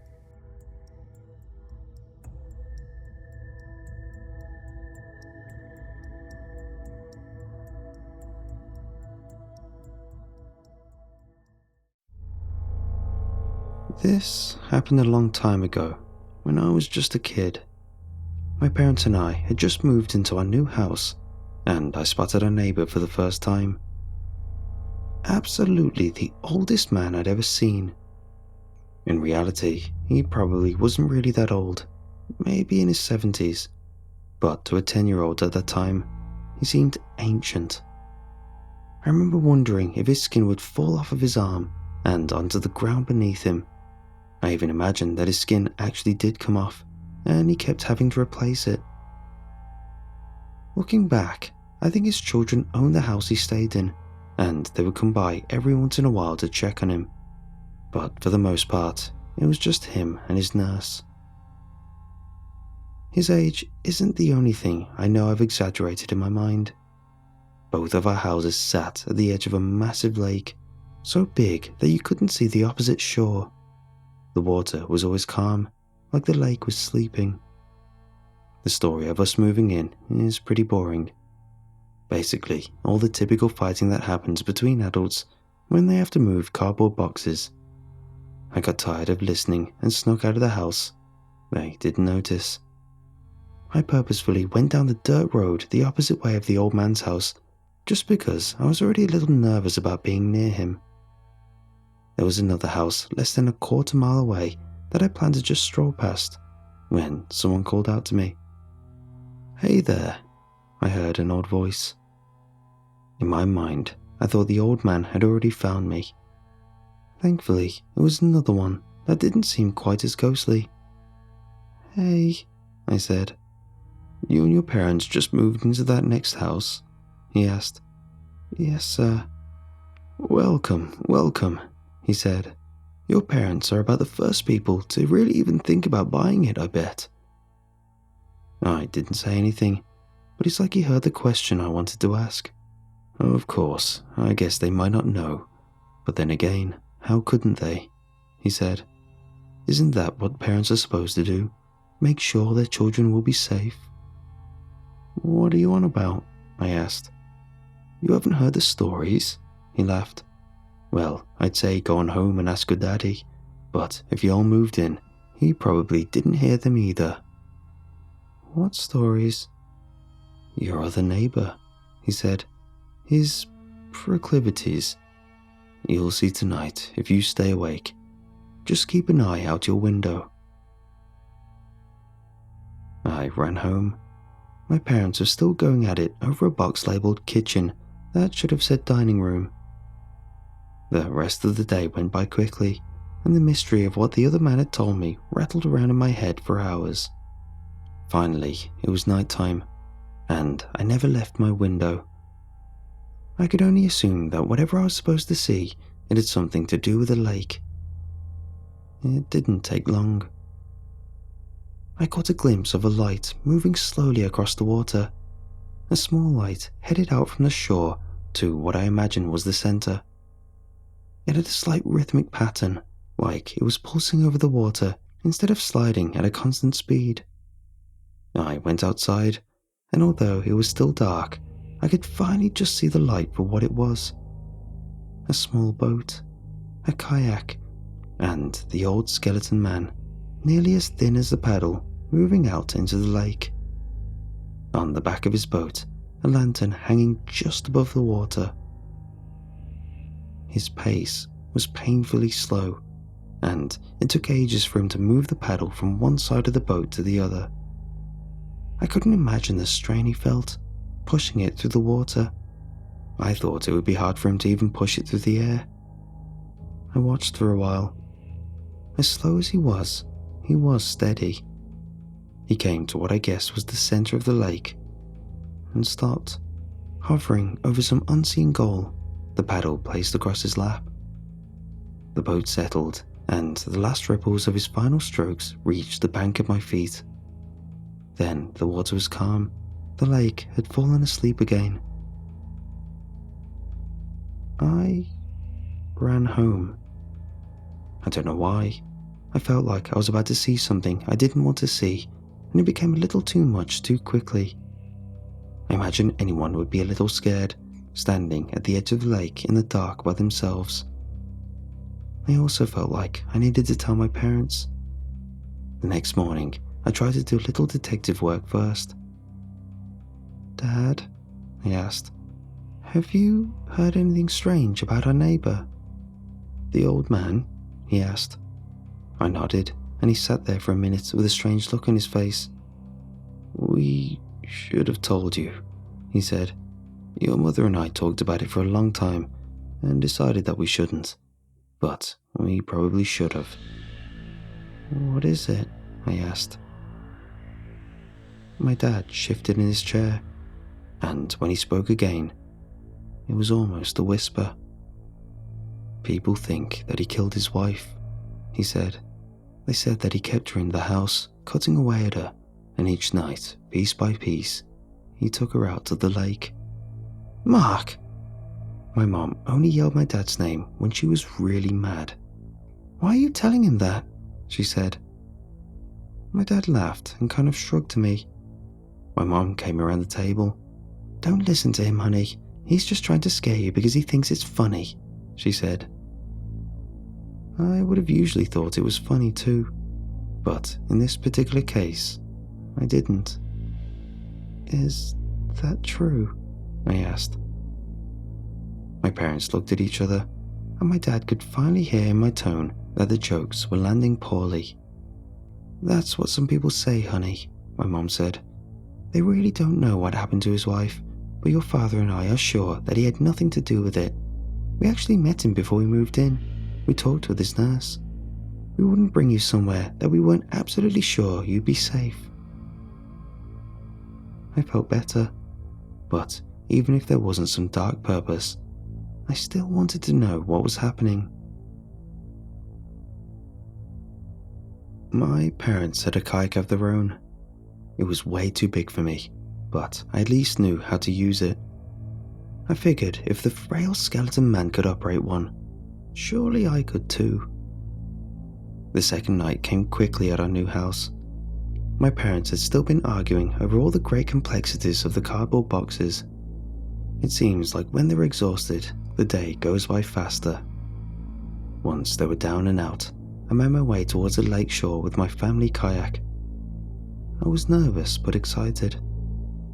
I couldn't remember doing anything like this in the past, and I think deep down, everyone wants to solve some kind of mystery. I waited for the old man to do what he had done the night before. He moved out into the lake one stroke at a time, until, after a long time, he came to a rest. I slid my kayak into the water and moved towards him. I had still been debating on whether or not I should call out or sneak up. The latter option felt strange, so I just settled for paddling loudly so that he would know I was coming. I was secretly proud that it didn't take long for me to reach him, and he didn't say anything to me when I arrived.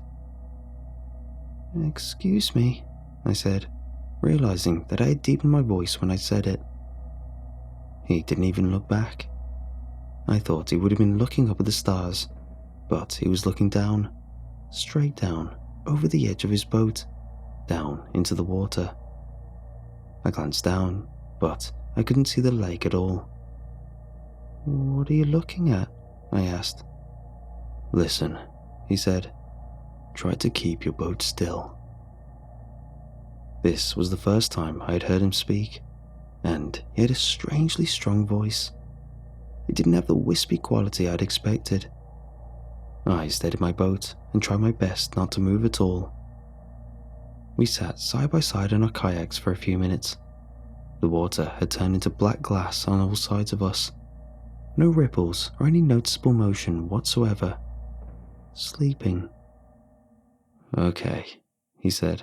"That's good. Can you feel it?" "Can I feel what?" I asked. "The lake is talking to us," he whispered. He slipped his hand down the side of his boat gently into the water. He looked at me for the first time and motioned with his head.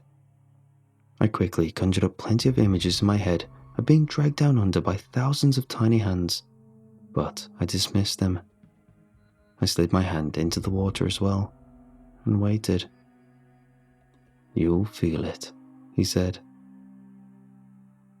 I did feel it. The lake was humming. It felt like energy was passing through my hand, always there, but stronger at some times than others. It had a beat, but it varied. "Here comes the big one," he said. Suddenly, I felt my hand move, and a boat shook slightly as a small ripple moved out across the lake, starting from a point right between us. I pulled my hand out of the water. It was numb. "What is that?" I asked. "I told you, the lake is talking to us," he said. "It talks to me every night. You're the first person that's been out here with me in a long time. What did it say to you?" "What? What did it say?" "I don't know. I just felt some vibrations in the water or something. I don't know what it said." "Oh," he said. "I think you can't hear it yet. What did it say to you?" He smiled. "It told me a story that I really liked," he said. We sat in silence for a few minutes, and then he actually did look up at the stars. "What was the story?" I asked. "About 40 years ago, I actually lived in that house with my wife, and we took little boats like this out here all the time, almost every day." He looked back towards the house. "I was a bit of a romantic in those days. I wanted to surprise her, so I brought some air mattresses, maybe like 6 of them. I blew them all up while she was away at work and built a raft of them, covered in blankets. It was so janky, I was surprised that it could even float. When she got home, I told her we were taking sail. We stayed out on the lake all night long. We woke up around morning and paddled back. Probably have stayed even longer if my wife didn't have to poop." He laughed on his own, then his voice trailed off, and he just sat there. "She died," he said to me and to himself. "I just come out here to remember and hear the stories." His hand drifted down into the water, and he closed his eyes. "Honestly, I'm surprised he came all the way out here. I'm sure someone told you by now that I killed her, he said. Did you? I asked. No, he said, and I believed him. If you ever really want proof, he said, you can ask the lake. The lake remembers everything that's happened out here, and I'm sure it'll remember tonight too. I placed my hand back in the water and could feel the hum again. We sat there together for a while, him listening to what I imagined was another story while I tried to hear anything at all. I think you're not old enough to need memories yet. One day, I think you'll be able to hear it, he said. Okay, kid, you'd better get home. I'll probably stay out a little longer. I didn't say anything, but listened. When you get older, make sure you come back here. The lake talks, and you can talk back to it. If you believe that, then you also have to believe the lake needs someone to talk to, just like me and you. Make sure you come visit, even if it's just to say hey. I gave a little wave and started my way back to shore. I didn't know if I believed anything he had said. Everything that happened kind of felt like a dream. When I was in my room again, I could see the little lantern out over the water and surprisingly fell asleep quickly. I had a short dream about being an air mattress salesman. When I woke up, both of my parents were in my room. My mom was sitting on my bed. What is it? I asked. Honey, something terrible's happened, she said. I knew what it was. I ran to my window. On the shore of the lake was a handful of police officers and medical staff. They were looking out over the lake and pulling some kayaks and canoes towards the water. I looked further out. The old man's boat was still in the center of the lake. Empty. It looked like it hadn't moved since I left the previous night, but he was gone. The children of the old man eventually sold the home, and another family moved in. We stayed there much longer than I think my parents originally intended, right up to when I left for college. I remembered the old man, but honestly, I think I forgot most of what had happened that night until I found out my mom was sick. It happened quickly, and right before I graduated, she was gone. During that time, I thought of little else besides her and the lake I grew up on. People say they wish they had more time, but I think what people really want is to truly remember the time that they had. For each moment I remember with my mom, I'm sure there were thousands of others I can't recall. If I could remember them now, isn't it the same as getting to see her again? That's why I'm going back to the lake. I remember the old man, and I think he just wanted more time with his wife. I just hope that it talks to me, like it talked to him.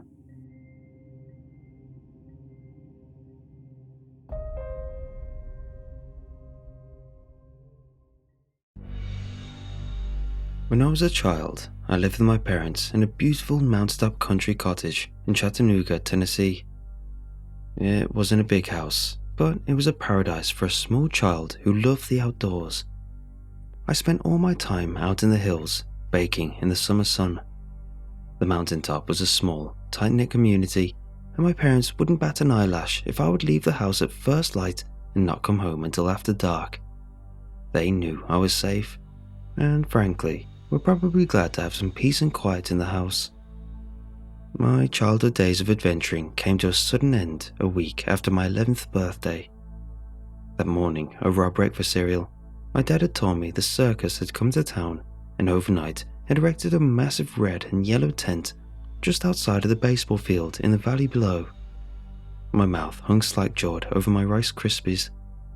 Chattanooga was a decently sized town, but outside of the baseball field, the aquarium, and the great outdoors, there wasn't much for a kid to do back then. So, when my dad offered to take the family to the circus that weekend as part of my birthday celebration, I couldn't believe it. I made sure the hug I gave to my dad every morning lingered for a few seconds longer that day before I ventured out into the mountaintop forest. I ran through the forest, legs pumping like pistons. I was so excited. The circus! How lucky was I to have such a good dad? I finally reached my destination, a tall pine that rested on an overlook that jutted out over the valley below. I was going to get a glimpse of that circus tent. I don't remember anything else that day. I still wonder if I ever got a brief glimpse of that tent. From what I was told, a branch snapped and I fell about 35 feet onto the rock outcrop below, knocking me unconscious. When I didn't come home that night, my parents called the police. Eventually, they found me, broken and bloodied and still unconscious. A few days after that, I woke up in the hospital, and a few moments after waking up, I realized I was blind. I hit my head on that rock outcropping in just the right way to knock loose something in my brain, and just like flicking a switch, I lost my vision. My world that was once filled with green trees, brown dirt and blue skies was now enveloped in a complete and utter blackness. The next few years were hard, very hard, but like all things, you get used to it. You adapt, you learn new things, you find new passions and carry on with life. I say all of that to tell you, I'm 40 now. I've been blind now for most of my life. I've grown and adapted, and after several years, I finally feel like I'm able to be happy with my life. I have a job, I work at a school for the blind, several friends, and I live alone in a house that I've finally been able to buy after years of saving. Things have been going well for me. Really well, actually. After all these years in the dark, I finally feel like my feet are back up under me. I finally feel at peace with my life and the circumstances I've found myself in. I finally feel like I'm back in control of my life. I'm a completely capable adult. Or I felt that way. Until this week. It all started on Monday. I had a bad day at school, a real stinker. Kids were assholes, my boss was an asshole, the weather sucked, just an all-around bad day. We all have them. As soon as I got home that day, I was going to get into bed and go to sleep just to put this day behind me. And that is what I started to do. I walked in, drank a glass of water and crawled into bed. But it didn't feel right. Something was off. I laid there for a few minutes when it hit me. My bed was warm when I crawled in. Only on one side, as if someone had just gotten out of bed moments before I walked into the room. My mouth went dry and I laid in silence for several more minutes, listening. I decided I was just imagining things, got another glass of water, and went to sleep. The next day, after work, I came home and plopped down on the couch to watch TV. Yes, us blind folk do that sometimes. Some shows you really need eyes for, but with modern accessibility features, scenes are described for us. It's pretty cool. It's like having a robot read a screenplay for you. Kinda weird to get used to, but it's better than sitting in silence. So, I'm sitting there, not really listening to the TV, more zoned out than anything, when I notice I'm feeling heat. Nothing too intense, just a low, steady heat is coming from my right side. It took me a minute to realize it was heat coming from a lamp on the end table right next to me. I don't turn on lights in my house, ever. Why would I? I have lamps and light bulbs screwed into their sockets, but I never use them. Friends use them when they come over, but that's about it. I haven't had anyone over at my house for probably a month at that point, and I definitely would have noticed the heat from this lamp before now if it had been on that long. I sit in this spot next to it nearly every day. I turned off the lamp and put it behind me. I didn't have an explanation for it, but why worry myself, right? Full disclosure, besides being blind, I'm also an idiot. I listened to another episode of NCIS, microwaved some dinner, and decided to head off to bed. I left the kitchen, took 4 steps down the hall as usual, turned to walk right through my bedroom doorway, and bam! Damn near broke my nose on the bathroom door. This is when I got a little bit freaked out. I never close my doors. I'm blind and I live alone. I don't need the hassle of feeling for a doorknob every time I enter or leave a room.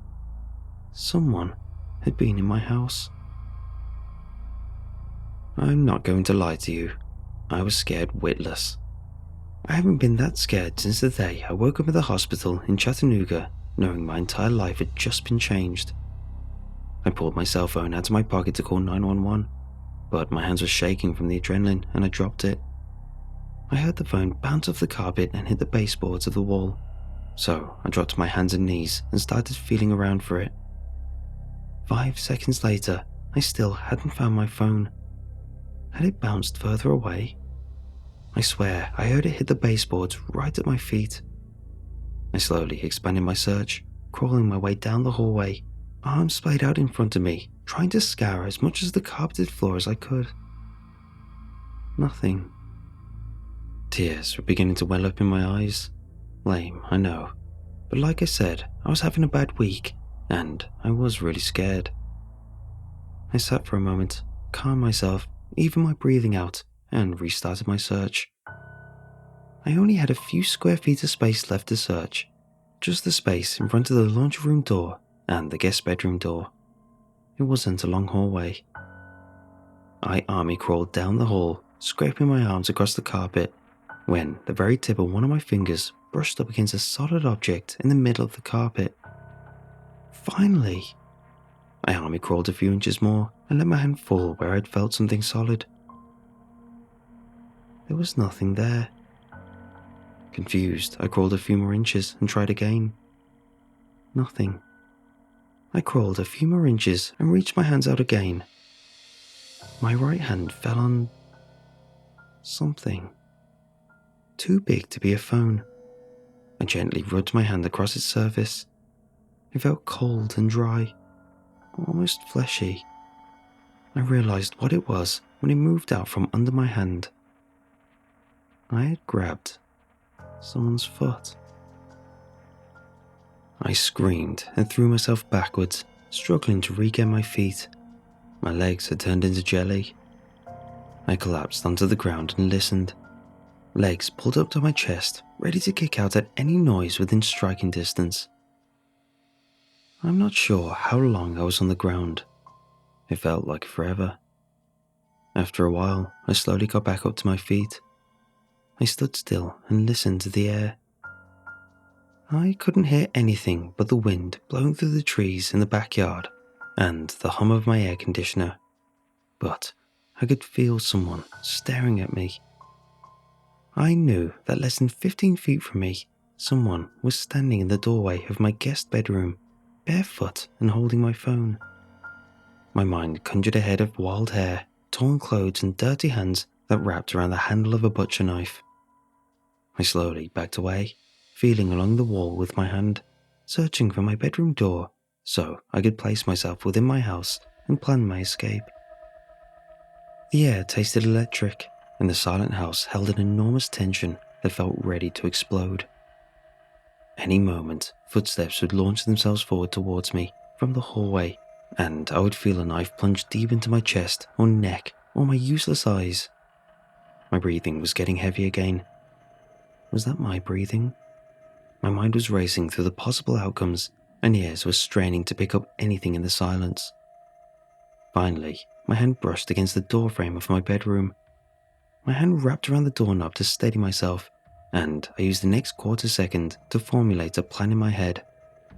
Turn around 180 degrees, take 4 steps, turn left, take 5 steps, door should be there, unlock door, leave house, stand in the middle of the street, and scream my head off until a neighbor or a passerby stops to help me. Solid plan. Just as I was about to turn around and put my plan into action, I felt the doorknob to my room rotate under my hand and pull itself away from me, opening the door.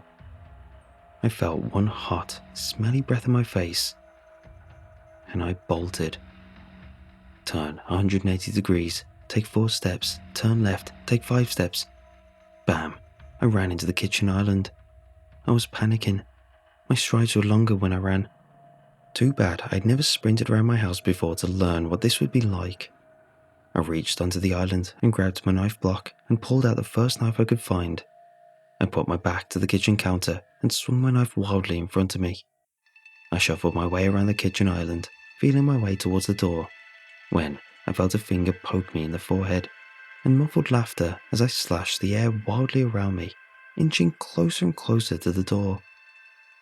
I found the doorknob and pulled the door. It was locked. Damn, I'd forgotten about that. It wasn't a problem, but it delayed my exit by another 2 seconds, just long enough to hear a knife slide out of the knife block on the kitchen island. I exploded out of the house and ran into the street screaming. I can't remember if I was screaming for help or if I was just plain screaming, but it wasn't even a minute before a woman's voice called out to me. "Sweetie, it's okay. Drop the knife. It's okay. I can help you." The woman sounded like she had just smoked about 3 packs of Marlboros, or her throat was filled with gravel. "It's okay. Shh," she cooed. I lowered the knife and listened to the woman as she approached. I've been blind for nearly 30 years. I know what things sound like. I can tell what kind of cars are on the road by the sound of their tires. I can pick out and isolate specific sounds in a loud room. I know what it sounds like when people walk with shoes or sandals or boots or bare feet. This woman walking towards me had bare feet. I started screaming again, slashing the knife wildly in all directions, and had the woman scamper off back towards my house. In the end, one of my neighbors called the police. Not about my situation, but because there was a total psycho screaming and waving a knife wildly in the street outside her house. I don't blame her. Either way, it got the police here.